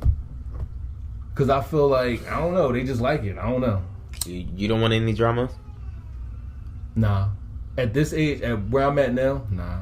I used to like the shit. Like when I was younger, like 19, 20, and that's kind of what fucked up my last long-term relationship. I like pressing buttons sometimes, like trolling. But nah, but it would be trolling you. You. But nah, it would be some shit like, yo, nah. Troll. It would be some shit like, all right, yo. For instance, I don't agree with the whole, you get to go through my phone shit. Like, that's something in relationships that's a thing now. I should just be able to look through your phone, X, Y, Z. My opinion, you don't pay this bill. You didn't buy this phone. This is my phone. You don't get to go through my phone. I don't want to see what's in your phone. I want to see what's in my phone. So, at one point, the young lady started going through my phone. And, like, the first couple times, she ain't find shit. So, I'm like, all right, yo, why are you still going through my phone? So, now you want to look for something. God damn it, you going to find it. That's not why you did it. Stop it. That is, bro. Because at a certain point, it's like, yo, I'm tired of being, like, accused of shit. I'm actually going to start doing it. That's really a thing, bro. I'm not going to keep being accused of something I'm not doing. At this point, I might as well do it. But I might as well do it, bro. But I might as well do it. But why? Yeah, but why? I can see how you feel that way. Like it's my property, but why are you in my phone? Why even have stuff? What's in? Why even be doing things to have stuff in your phone, bro? I'm still, even if we in a relationship, but I'm still a person. That might come down to again the female you dealing with. Bro, exactly. Nah, that's true. Because there's some girls who don't give a fuck about your phone. But I feel like on average, most women will, at a certain point, want to look through your phone. Every woman I've dated from the end of my last relationship to now has always, let me. And it's like, nah, what you going to my phone for? It's a security factor. No, it's a security factor, right? No, bro, that's ass. That's your insecurities, bro. Don't put your insecurities on me. She's not putting them on you. You are. That's her way of explaining. That's putting your insecurities on me. That's the same. All right, so if a nigga say, yo, you can't wear that, and it's, I could wear what I want, and it's like, nah, but it makes me feel insecure that a bunch of men are staring at you. That is two totally No, it's different. not. It's the same thing. It's the same thing. Telling somebody what to wear, right? And wanting to see somebody's phone is the same thing. It's not. It's not the same thing, bro. Because it's not wanting to see your phone. Regardless. It's about wanting to see if you're being honest and faithful with me, right? Bro, like, I want to see. But if I'm telling you, if I'm telling you, that don't mean you get to go through my phone. You gotta until it get bought to you, then nah, I didn't do nothing. You trying to go through my phone to find what? And if you go through my phone multiple times and you don't find nothing, then why are you still going through my phone? I think it's a thing like, yo, if you want to do it, go ahead. Like after that, it really don't get brought up ever again. Nah. It shouldn't really, but it do, and it's like, yo, what are you going through my phone for? What insecurities? That's because you don't think that you were probably doing something that may have led her to think maybe this nigga got something on his phone that I might not like. So let me go get some real proof. Bro, but when you do that and you don't find nothing on 3 separate occasions. But you're not. He's not answering the question. What's the question? Did you have shit in your phone? At that point, yeah, but the first 3 times, no. And it was a big gap of time of being accused of cheating in between A and So B. you were cheating. Stop cheating. I wasn't cheating. So before you ever got accused of cheating, you were never cheating. I got accused of cheating. Like, I got accused all the times I've been accused of cheating. The wildest one was just like, yo, you only have female friends, so we'll be out and like girls will come up to, hey, what's up? And that's not, oh, I'm fucking these girls, or oh, I fuck these girls. It's just me naturally. I have more female friends than men friends. I don't, like, y'all my niggas, but outside of y'all, bro, I don't have nigga friends. Like, that's it. I don't like talking to niggas like that. Why I want to talk to a bunch of niggas? That's ass. I feel that. I don't want to talk to a bunch of niggas. So, yeah, I can see how that'd plant some seeds of, oh, why every time we at X, Y, and Z a place, she got to say something to you. Like, I get that, but if I tell you it's not nothing, and when you see me and her interact, it's still a, yo, it ain't nothing. Why? I'm not concerned about. It come again to the female you're dealing with. It does. But just me personally, I'm not gonna go through your phone. I'm not checking your messages, nothing like that, bro. I could honestly care less. So you was like, fuck it. You think I'm cheating? Watch this. So I'm gonna show you what cheating really is. Watch this, bro. I'm not gonna keep basically trying to smooth shit over and apologize for some shit I'm not doing. Where like I'm constantly in the doghouse about because you had a dream that I was cheating. Yeah. Oh my like God. fuck, come on, bro. Come That's on, bro. ridiculous. That's ridiculous. Come That's on, ridiculous. bro. Like, cause you had your women's intuition told you had a hunch basically. So it's time for a checkup. Like I'm on parole or some shit, bro. You not my parole Piss officer. test, nigga. No, you don't get to Phone look at my test. phone, bro. You don't. Phone check. Phone You don't check. pay this bill, bro. This is my phone. This is my business. I don't want your phone. If it was like a mutual thing, like, Let me see yours then. I don't want to see your phone though. And girls are like, oh, well, you can look through my phone. I don't want to. Like, care. I don't care. I don't care. Like, I don't care, and I don't see why you do either. Like, I feel that. That's real. I don't care, bro. That's just it. I don't care. True that. But social media. So how you think because social media played a big part in this Carl Nassib thing. Do you what? think Carl Nassib, the defense, he played defensive end for the Las Vegas Raiders. He came out as gay on Tuesday or Monday. And like he came out like he used IG like and social media went crazy. He got the top selling jersey now. And like the reaction was wildly positive. It was, but I also feel like honestly, and I know this is going to come across crazy, but who gives a fuck?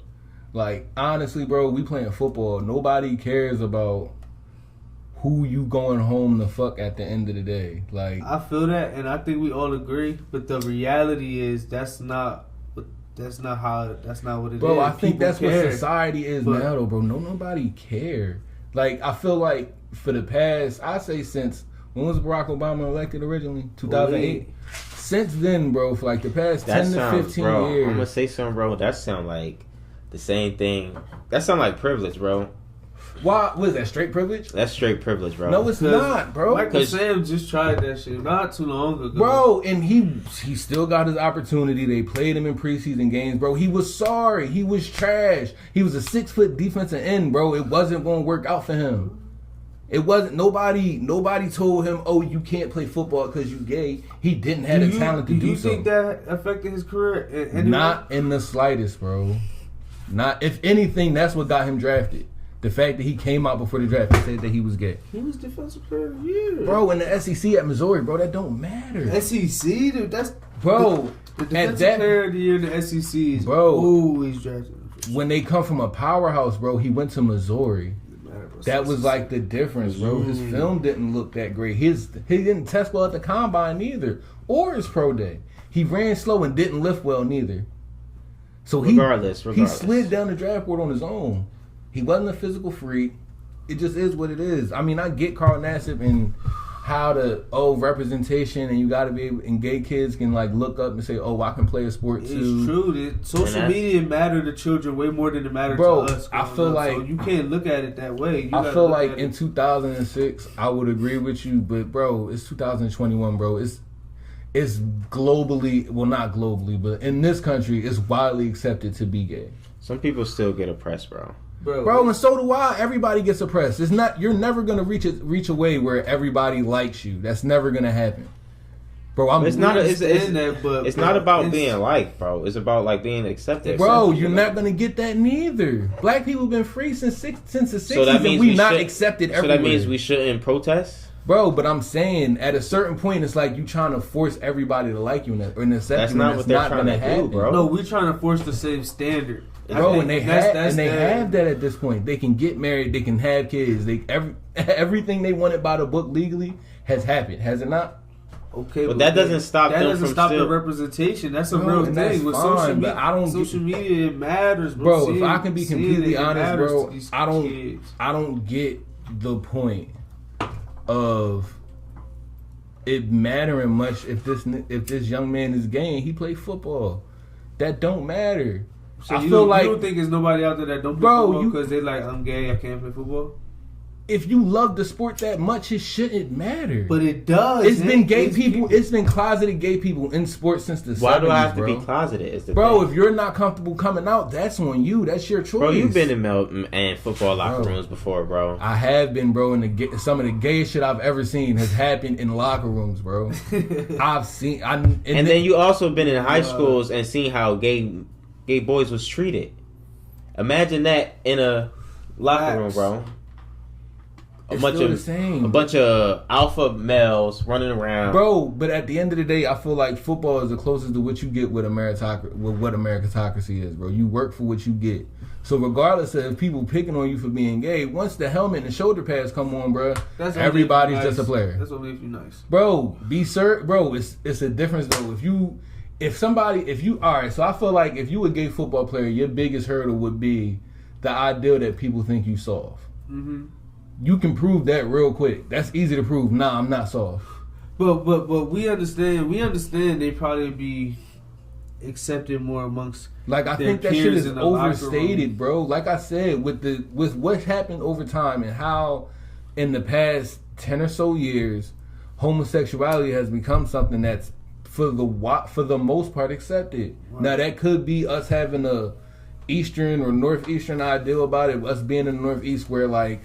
This shit is okay. I can't speak for Middle America, but from my experiences, what I can say is nobody cares about your sexuality a little bit. But that's like you just said, speaking from your experiences. Yeah, all right. That nigga that played football probably didn't grow up where we grew up, or there's kids playing football. He living like Westchester, or wherever. I feel like there's kids, but I feel like you said, Middle America, where being gay is probably not cool. So no, you're not gonna fucking play. I feel like at this point, the only people who have a problem with people being gay is older Americans.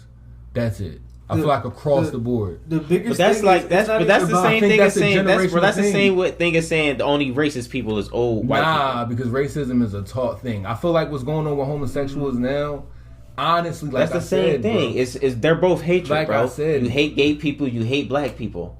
Well, I mean, those people is always going to exist. I feel like gay people I feel like 10 years ago it wasn't okay to be gay at all. Like 10, 15 years ago in the mid-2000s, it wasn't okay to be gay at all. So from where we are now, being gay is okay, bro. Nobody really cares. You gay. All right. I just feel like that's the same thing people would say about black people right now, bro. No, because I don't see somebody in the privilege of white privilege get gay bashed, bro. Exactly, bro. But you're going to get bashed regardless. That's welcome to America. That's everybody. Nah, you don't deserve to get beat. Everybody. Bro. Just because I'm in America, personal for being gay, Hank. I don't know if you don't. And that happened to people. No, it does exist, bro. But that's America's problem. You can insert any minority group in that situation. Yeah, and the same thing is happening. Exactly. So I feel like for you to tell me that it's more important, and there's no disrespect, but for you to tell me it's more important for gay people to get that platform over everybody else, it's like, nah. They're not saying it's more important, they deserve a platform. Everybody all deserve a platform, why are you bro? telling me this backup defensive end is an American hero because he came out as gay? Because he's using his platform, bro. But he's using his platform, bro. His platform for representation. You just said that we all deserve the same platform. So he's using his platform. So if That's the same thing if a black football player said police brutality is a problem against black people. And we saw what happened to him. A black player did do that. And now a black player did do that. And we saw what happened to him. And now it's more doing it. Nobody's doing it to the level of Colin Kaepernick. Okay, bro. Nobody's taking it that far. People. We've seen a player come out and just say I'm gay, and nothing happened to him. Nothing happened to Mike was saying, bro. He came out, he was gay. They talked about it all draft. He got drafted. He had his moment. You don't think that fucked with him? Nobody cared, bro. But I'm saying that's a different. It sounds like the root of your. It sounds like the more root of your problem is. What do you mean nobody cared? It was but I'm saying after the shock of you don't think that fuck with you though, bro. All right, but I'm saying that problem comes with coming out. Period, not just being an NFL player and coming out. But it shouldn't, bro. But it does though. That's like, and that's what he's. But that's like a part of. I don't want to say that's a part of being gay. But they speak about that, bro. But part of being black, bro. I've heard gay people talk about they coming out stories anyway. You have to come out at a certain point. Everybody has that story as a gay person. Well, not everybody, but the ones who have. Right. So why wouldn't you want my story? If be you as want, easy I feel like, or as less stressful as possible. I feel like, or not even a big fucking deal. It's not a big deal. That's where I'm at. It's not a big deal. But it's not a big deal to you. I feel like it's not a big deal in these locker rooms, bro. It's not gonna be a big deal. But it's more so. It's more so, bro. It's not a big deal, bro. It's a big deal to some people, bro. I don't think so. I think it is, bro. I think we wouldn't be doing it if it wasn't a big deal. I think where national opinion is now, bro. Nobody's persecuting you for being gay. So you said it's a you thing. Get over your fears of saying it. Yeah, because nobody cares, bro. Like, do you, bro? At this point, like that, bro. Bro, at this point, bro, if I feel like at a certain point in life, if you're an adult, your friend circle, the people that you have around you, the people whose opinion should matter. One, either A, already have suspicions and are okay with it, and two, honestly, don't look at you more differently as a person because of who you sleep with. Nobody cares. That's where I'm at. Maybe it's different for me because I grew up with mad gay relatives. So to me, being gay wasn't like a foreign ideal. I grew up watching it. To me, honestly, bro, being gay is like, all right, bro, you gay, so what? But if those gay relatives were to go to somewhere where being gay isn't cool, will you want them to have the support or to be able to speak up for themselves and not be looked down upon because they're gay? Bro, nobody should be looked down for any reason. But my point is that you can insert any minority group and everybody bro. Everybody can be looked down on something. So are you upset about the amount of publicity he's getting? Is that what you're upset about? A little bit.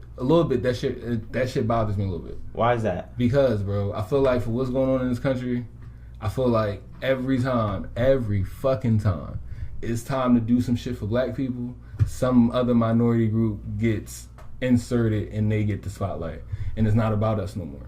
And we keep allowing this shit to happen. Like, this shit's been going on since we was in, 8th grade? From Trayvon Martin on, it's always been something new. Like, all right, yo.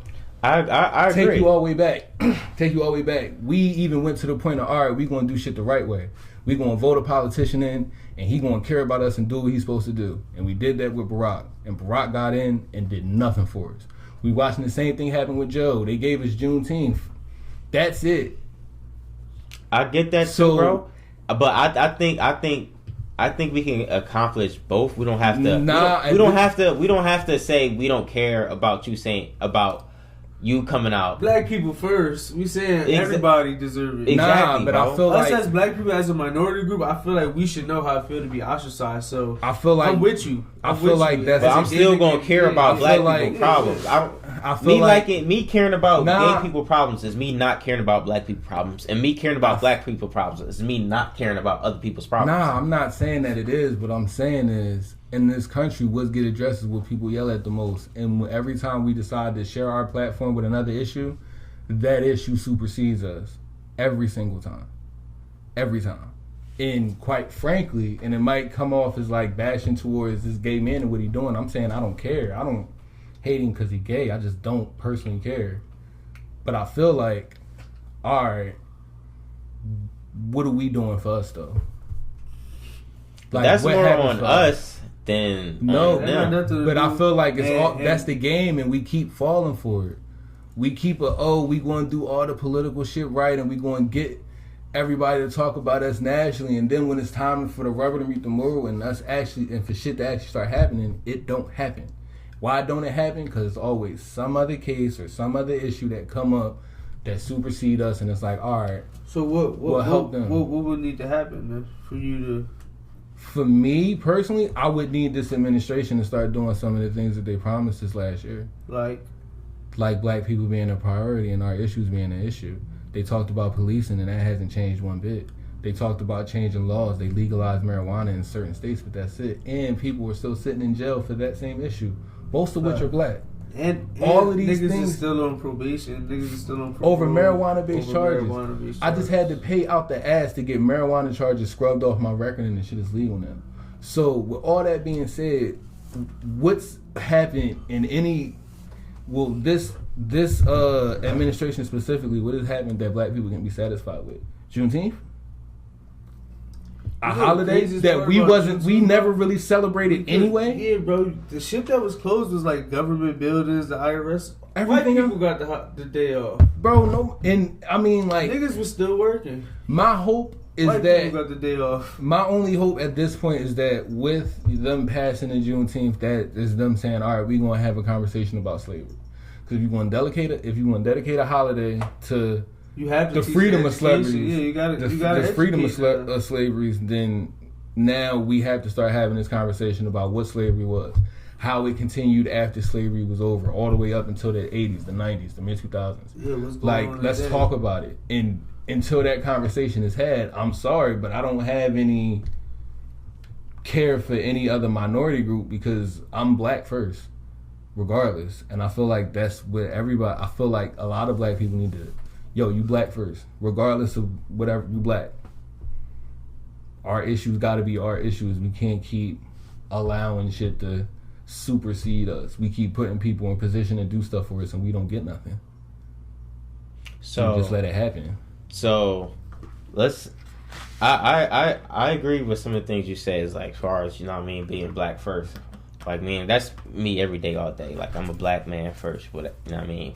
I step out the door, niggas see the color of my skin first thing. Exactly, like, and it's like, even if you gay, you still black first. Like, regardless, nobody's gonna ask you about shit specific buildup of a person.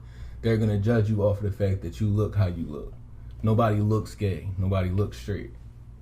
That's a little bit more important to me than people being persecuted for like, oh, this is your lifestyle. I'm not saying it's a choice or not. I don't really care, but that's your lifestyle. You choose it. You shouldn't be persecuted for it. But whether or not.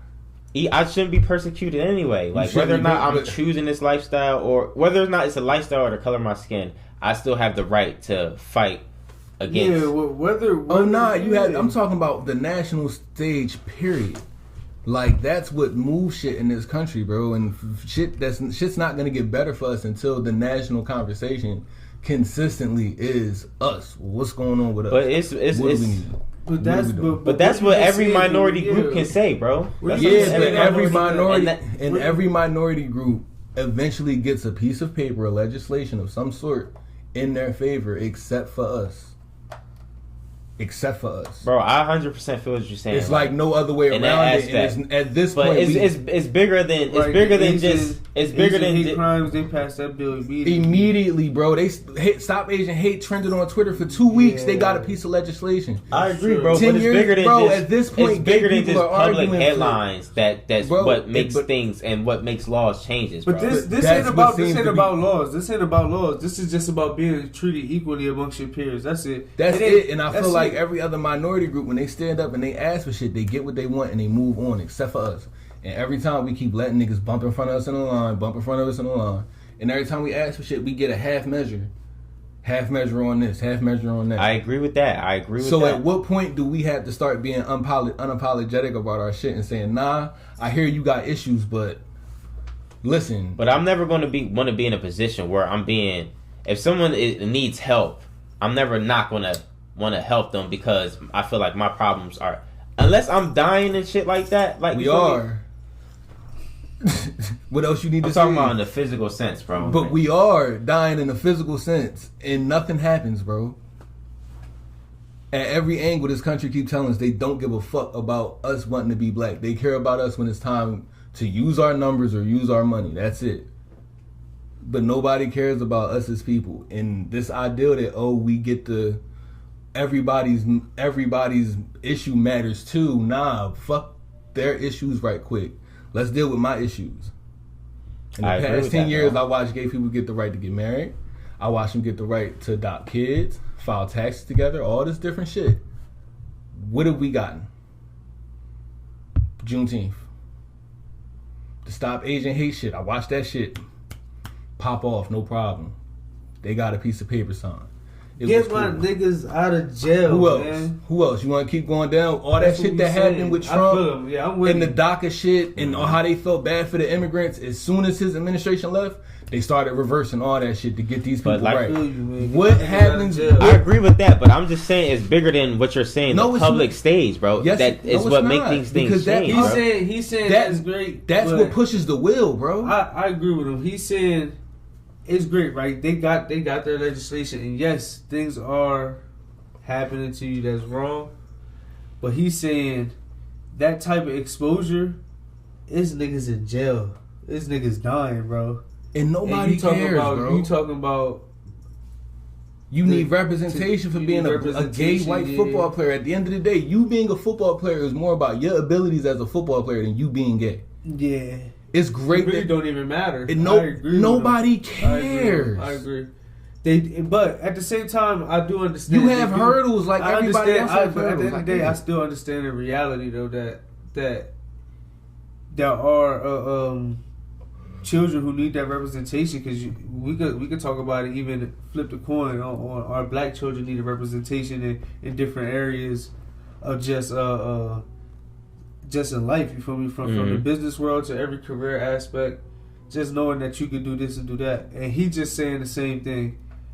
I agree. The national media really is what, like... That's what moved the needle. Is what moved the needle as far as, like... Getting shit done. Y'all making this a bigger thing than what it is. Because even his tone in the video kind of like... I know, hopefully nobody really ever got to do this again. Like, it shouldn't be necessary for me to even say this. It's not. It's y'all, yeah. But not. That's social media again. That's social media making you think that it is. But bro, in your real life, like, you got to think about it, bro. These are your lot at this point. This ain't high school football where popularity, or even college football where like the social things matter, bro. It's niggas in these locker rooms, bro, that voted for Trump, lining up with niggas who is anti-Trump. Nobody at a certain point, bro. This is just a job. Nobody. You care about what your boss thinks about or what he's doing. If your boss was gay, would you care? No. No. If your coworker was gay, would it matter to you? No. That don't matter. At this point, these niggas is making millions, bro. They don't got time to be worried about, I can't line up next to him because he gay. They'll get you out of there and bring somebody else in. It's okay. It just is what it is. In this day and age, they're not cutting the gay person no more. If you have a problem with the gay person, you get cut. Ask Mark Jackson. He can't find another job. Why? Because he made some very unsavory remarks about being homosexual. Why? Because he's a devout Christian, and you know how that goes. And now this man can't get a job no more because of his views about gay people. He got a job. No, I'm talking about a coaching job, where he should be. You watching all these different niggas get jobs, and he can't get a job because he won't apologize for his remarks. We watched Kevin Hart lose the Oscars because of a homosexual joke that he made. All these different things are set up to where you've seen the repercussions of talking about homosexual people. So, bro, I'm not disagreeing with you. So what else? Like, all right. So what else do you want? Like, you not the butt of the joke no more. You genuinely accepted everywhere. But that's still my thing. Is you're still ignoring the fact that there's still being people mistreated. And I'm not missing that fact, bro. I'm saying that shit happens to any minority group. Unless you are blue-eyed, blonde hair, bro, somebody's gonna have a problem with you for what you do. That's just the reality of life. But when we talking about getting pieces of legislation done, I think that I agree with the inequality in that, bro. I'm tired of watching this shit happen, bro, where a different special minority group get carte blanche over what we got going on, and it don't matter. Like, they just don't care. Like, all right, cool, whatever.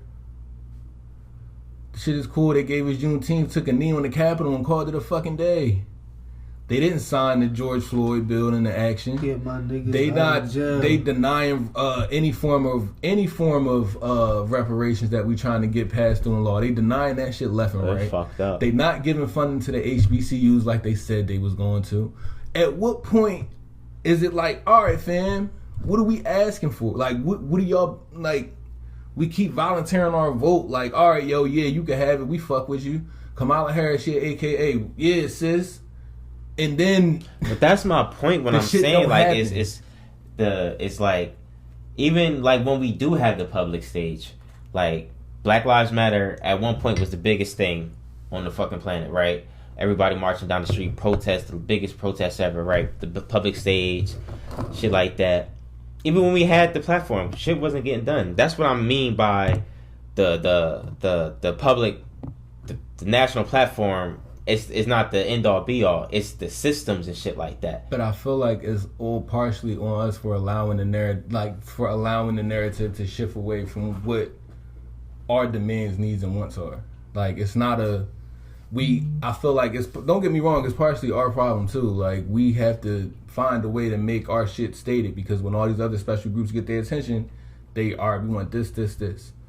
So I mean, I get that we have to be more organized, but I also think that we allow the spotlight to be taken from us, or at least to share it with other people, because they got to get theirs too, and I feel like that's not beneficial to us no more, especially when in 2020 the same shit's going on and when my dad was my age, and that nigga's 68.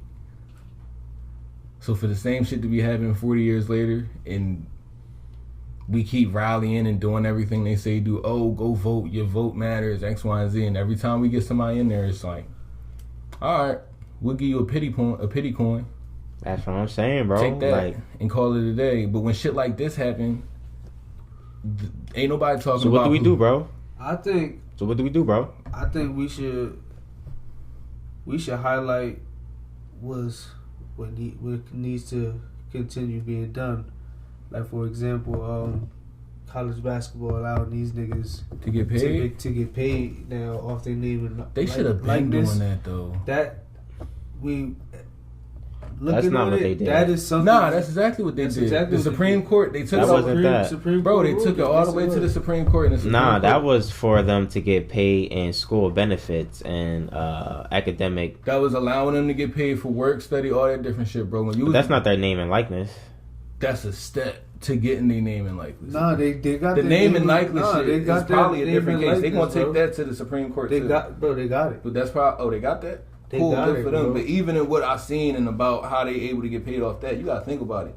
These niggas wasn't getting paid nothing, bro. Nothing. They couldn't have jobs, bro. Coaches getting paid trillions, millions. Think about the just a D1 wide receiver like Florida State. He could do use his IG. He got damn near 1 million followers.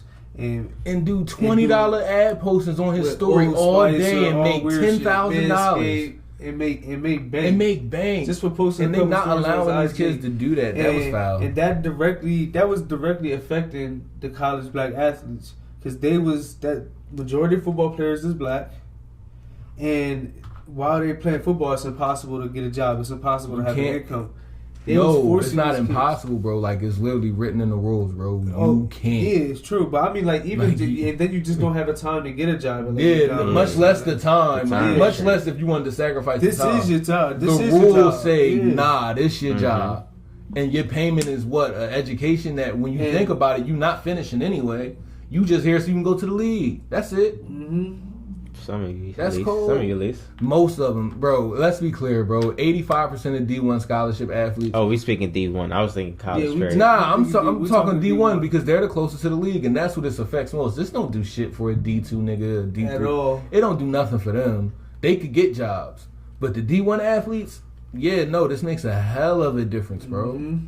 It makes a supreme difference, bro. Yeah. And it's going to get sick. This is what's going to get nasty. Now kids is going to start getting recruited based off of Instagram followers and shit like that. They deserve to get what they're worth. Honestly, as an 18-year-old boy, you should be able to cash in on whatever you're worth on the open market, no matter whether it's social media or any form of business platform, anything it's a part of me. Of course, I'm a man. I'm 18. I can make my bread. They're not buying this jersey because of y'all. Got nothing. Yeah, the institution got nothing to do with what I do with my personal life and how I make money. Right. So like the fact that they was even oppressing that was ridiculous, and then the fact that most of their players is black is really that was really like big on oppressing us. If I could be completely honest, that's going to change a lot of niggas like lives in the hoods, bro. Just for making like. They can make easily 40K on the internet. I think that shit is a setup, bro. I think the reason why they allowing that shit to happen is because they seen the NBA say, all right, the one and done rule is about to go away. So you going to be able to go straight to the league. So at and this they got point, the G League popping. And the G League is popping. Right. So at this point, I have to find a way to get these top high school kids to still come to my school because... That's true. I gotta sell these March Madness tickets. I gotta sell these college football playoff tickets. That's really why the playoff is expanding, because you gotta give these kids reason to come now, because it's not as easy as saying, oh, all right, well, you gotta come here, pick a school, but you gotta go to one. It's not that no more. So they have to start.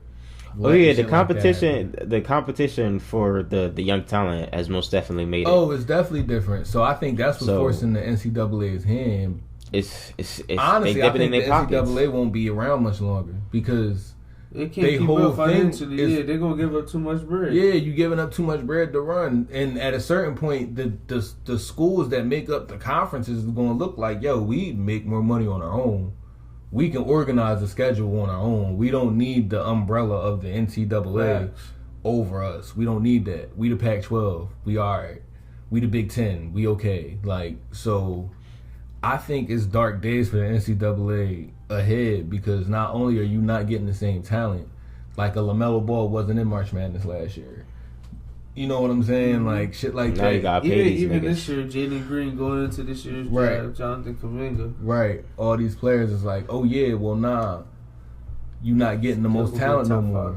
So college basketball is already failing it. Now, will it change college football? I don't know. The NFL is so rigid that I don't see them coming off of that rule. And realistically, I don't think they should, because coming out of high school at 18, you're not prepared to like be on the field with grown men. You're not. But you deserve to be compensated for what you do. You deserve to be compensated, but not at that level. Been done though. Not at that level. It's well overdue. It's well overdue. This is well overdue. It's well overdue. There's no reason why you should be playing in a national championship game on Monday, and on Tuesday you wake up and you don't know how you're going to eat today. Because the season over and your meal plan ran out. That should never be a situation where you win. And that directly you've been doing this the whole time, right? And that directly affects black people, because black people, we ain't got no rich, no families to send you money. Niggas get sent off to school in a trash bag, right? Suitcase, get your shit, nigga, and that's the bad on a part. Bus, though. Greyhound. That's where you get situations like Cam Newton and Reggie Bush, where your records are getting removed from the sport, and all you did was what anybody would have did and took some money. They took Reggie Bush Heisman, and that nigga had one of the best college seasons I've ever seen in my life. He was one of the greatest college football players ever. And they took his shit because he got paid. Cam Newton, they took his shit because he got paid. Like, I get it, amateurism, whatever, but come on, man. You can't hide under that no more. Yeah, you can't hide under that no more, man. Because anywhere else, if I'm 18, I could get some bread. Right. And that's what it comes down to. I could make some bread right now, and you're not giving it to me, so I'm just not gonna play here, bro. Yeah. Right. Facts. I mean, it's good though. It's a positive progression. I think it'll ultimately steer more kids. I could get it myself, nigga. Nah. And that again, this ties back to social media. I can market myself. And that's one of the highlights. Like, yeah, I think it only will help the talent pool that's going into both of these sports later on, because now kids that go to college are more like, and they're like more, what's the word for it? Incentivized to stay more than 1 year.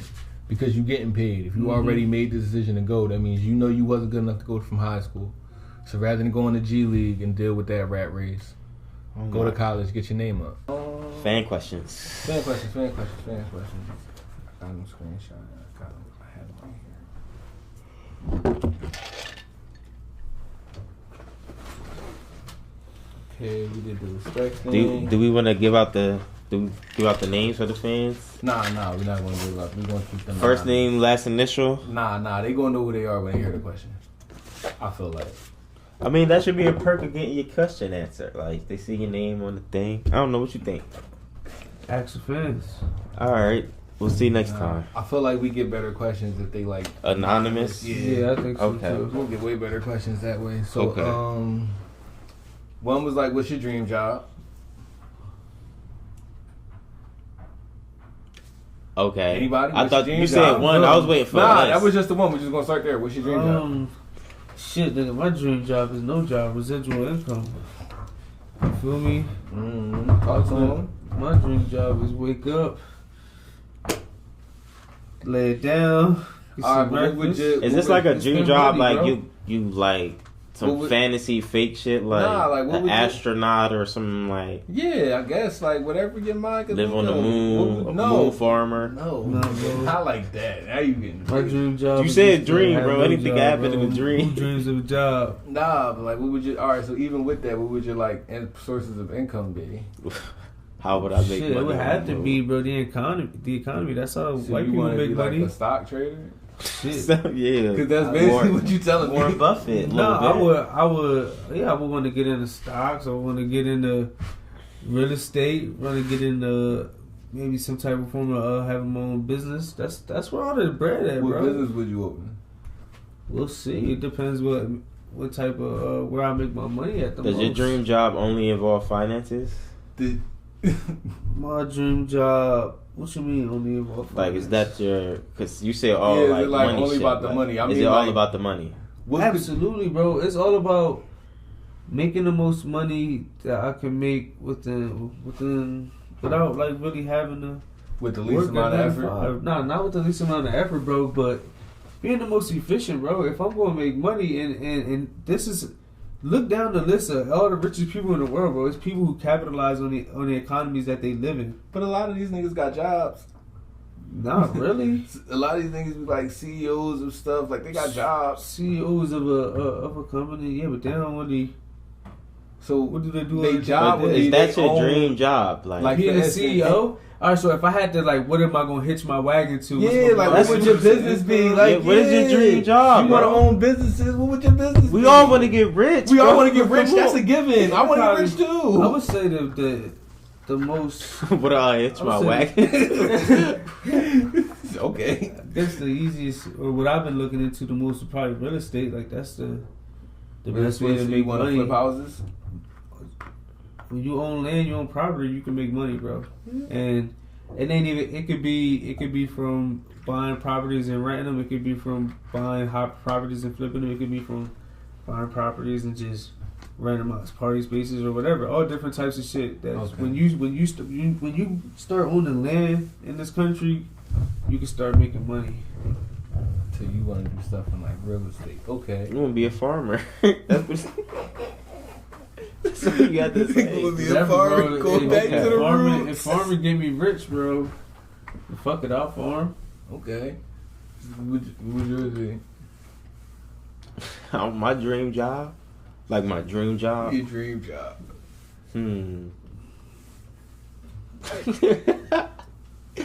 It'll be a porn star director. Director. It's a nasty man, yo.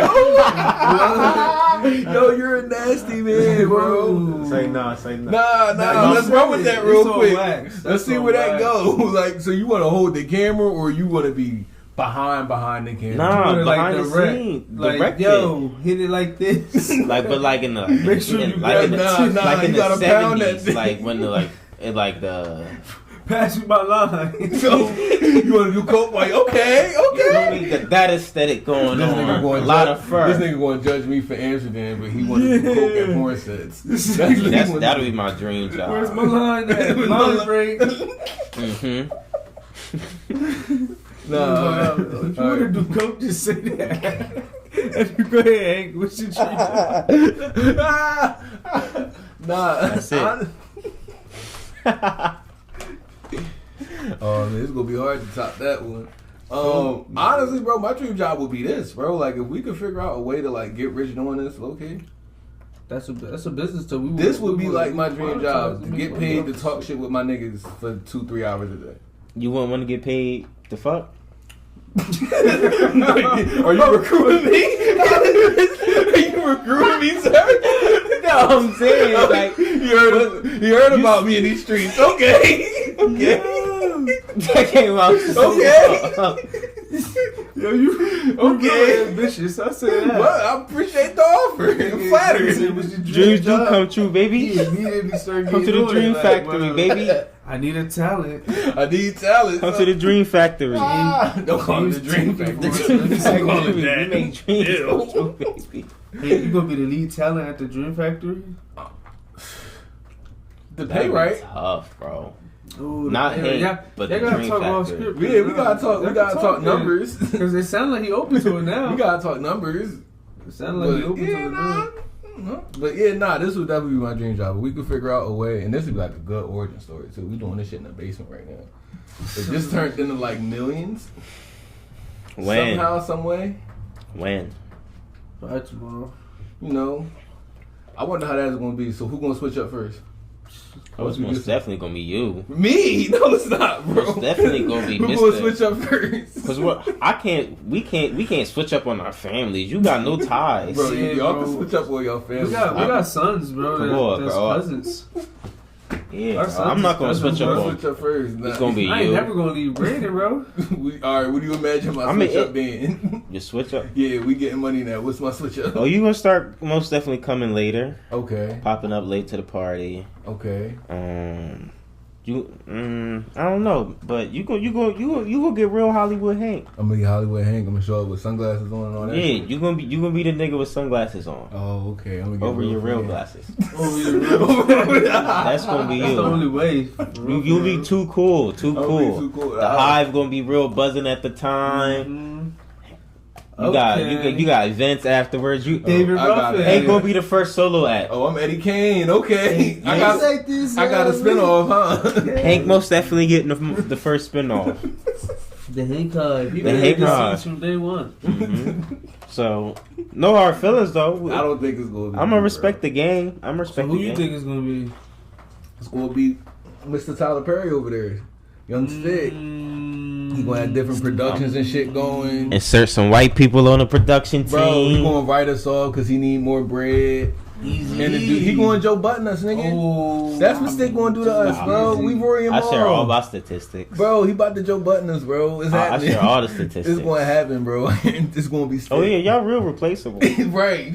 There's a lot of niggas in the chat. He gonna get Mike. He gonna get Selling Jeff in It's a lot. here. Come on, He gonna try to switch it up. Come All on, this it's a lot different of type of niggas in shit. the Yeah, chat. nah, it's gonna be I'm testing shit out.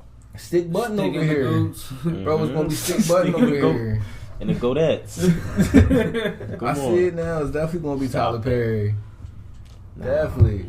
Alright, cool. As long as niggas know. So you know what that tell me? Y'all both know I'm 10 tools. I'm gonna be switched up by the time I'm switched up. I ain't even gonna care about who switched up. At that point. So by the time I'm different, I don't give a fuck. This bitch like Cam I switched up Newton. already. Bitch. Alright. Next. You tell me. This is a personal question. Alright, so we the Migos, which Migo are you? Pick a Migo. I seen this floating on Twitter. Pick Amigo. Yeah, it's straight. I would want to be. Yeah, which Migo are you? I would clearly want to be Quavo. Alright, so if we're the Migos, you're Quavo? I would clearly want to be Quavo. Nah, stand on it. You Quavo. I gotta be Quavo. Okay, you I gotta be Quavo. Lord Quavius. Okay, alright. I gotta be Lord I Quavius. gotta be Lord Quick. Come on. Okay, bro. let you have that. You got the hair. I'll let you have it. Who you Hank? He think he Lord Quavius. You Nah, think I'm you not Quavo. I'm not Quavo. I can't carry it like that. Quavius. I'm not. If that's what you trying to get into. I don't want to be Quavo, bro. Who He you the think face you of are, the big group. bro? I'll be like an off. Nah, I want to be Offset. He do too much. The takeoff too mysterious, little kid. What do he do all day? I would think you more of an Offset breakdancing when you was a little nigga. Like, nah, I can't be Straight A's. I can't be Offset. James. James can be Offset. James to the public, I think, is real mysterious. So I would say James got to be the takeoff of the Yeah, man. We'll see. off the strength of me being Quavius. You, I gotta be. I'm no mathematician. But he would have to be take. Okay, I mean, we can ask the public. Maybe they'll give an answer. Who's who? But who would you want to be? You Who did. would I want to be? I'll take Offset. I don't want to be Quavo, bro. He do too much. That's a lot to be the front nigga. And I don't want to be all that. I'm cool. With the great power comes great Nah, I'll take being Offset. Offset get the hoes. Do what he want, come in. Let's talk about a man. Bro, he still get hoes. You know how many times he done cheated on Cardi, bro? Oh yeah, that fit you. That fit you like a. Oh, don't do that. We're not gonna do that. We're not gonna do that. That's right up your alley. We're not gonna do that. Like that. I'm just saying that he get hoes in or out of a relationship. It don't matter. Okay. Man. He do that. He come through with some hard bars. He just acknowledged. Understood. Yeah, My mistake. My apologies. I don't know what Takeoff do. I'll take Offset. I don't know what. Any other questions? Okay.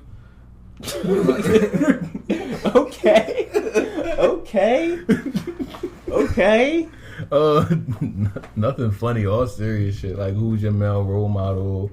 Nigga, 50 Cent. Next. Keep going. Next. Not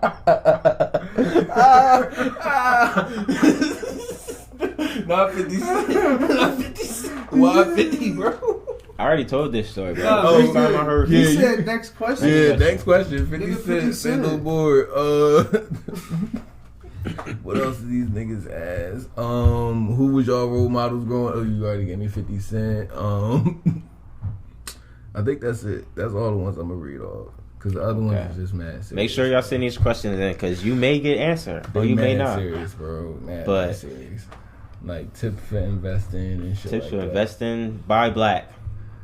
I don't. Can y'all come with like some Buy black. some less serious questions? Like, Nah, they got goats. Get I want to serious, joke bro. around with y'all a little bit. I don't want to. He the Hancock, remember? Yeah, I don't want to. I don't want to talk about.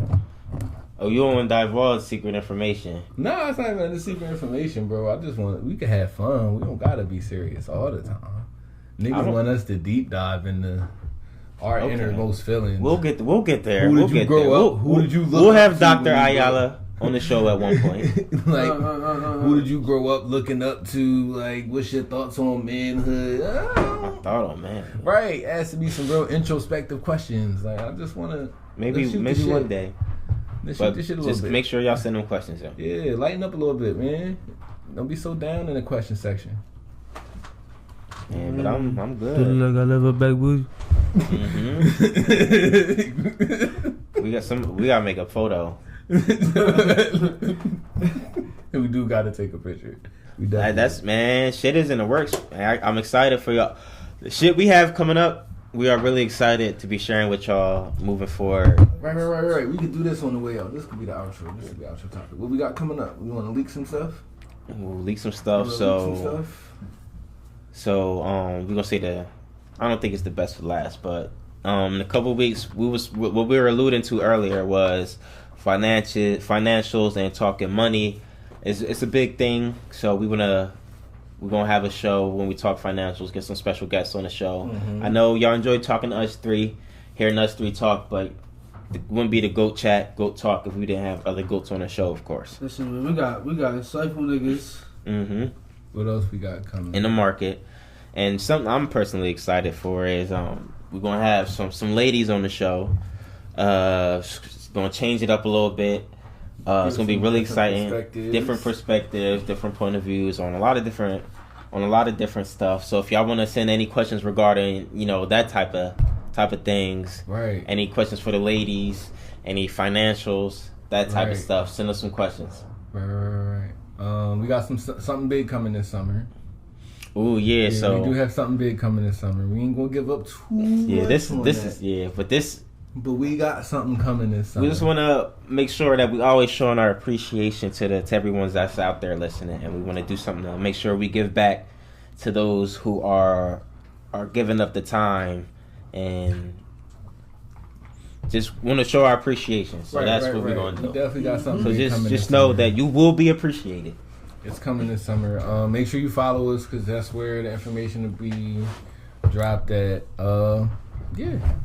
So, big fact. So, thanks for listening to the GOAT Talk podcast. It's been your boy Stick, niggas James, Hank.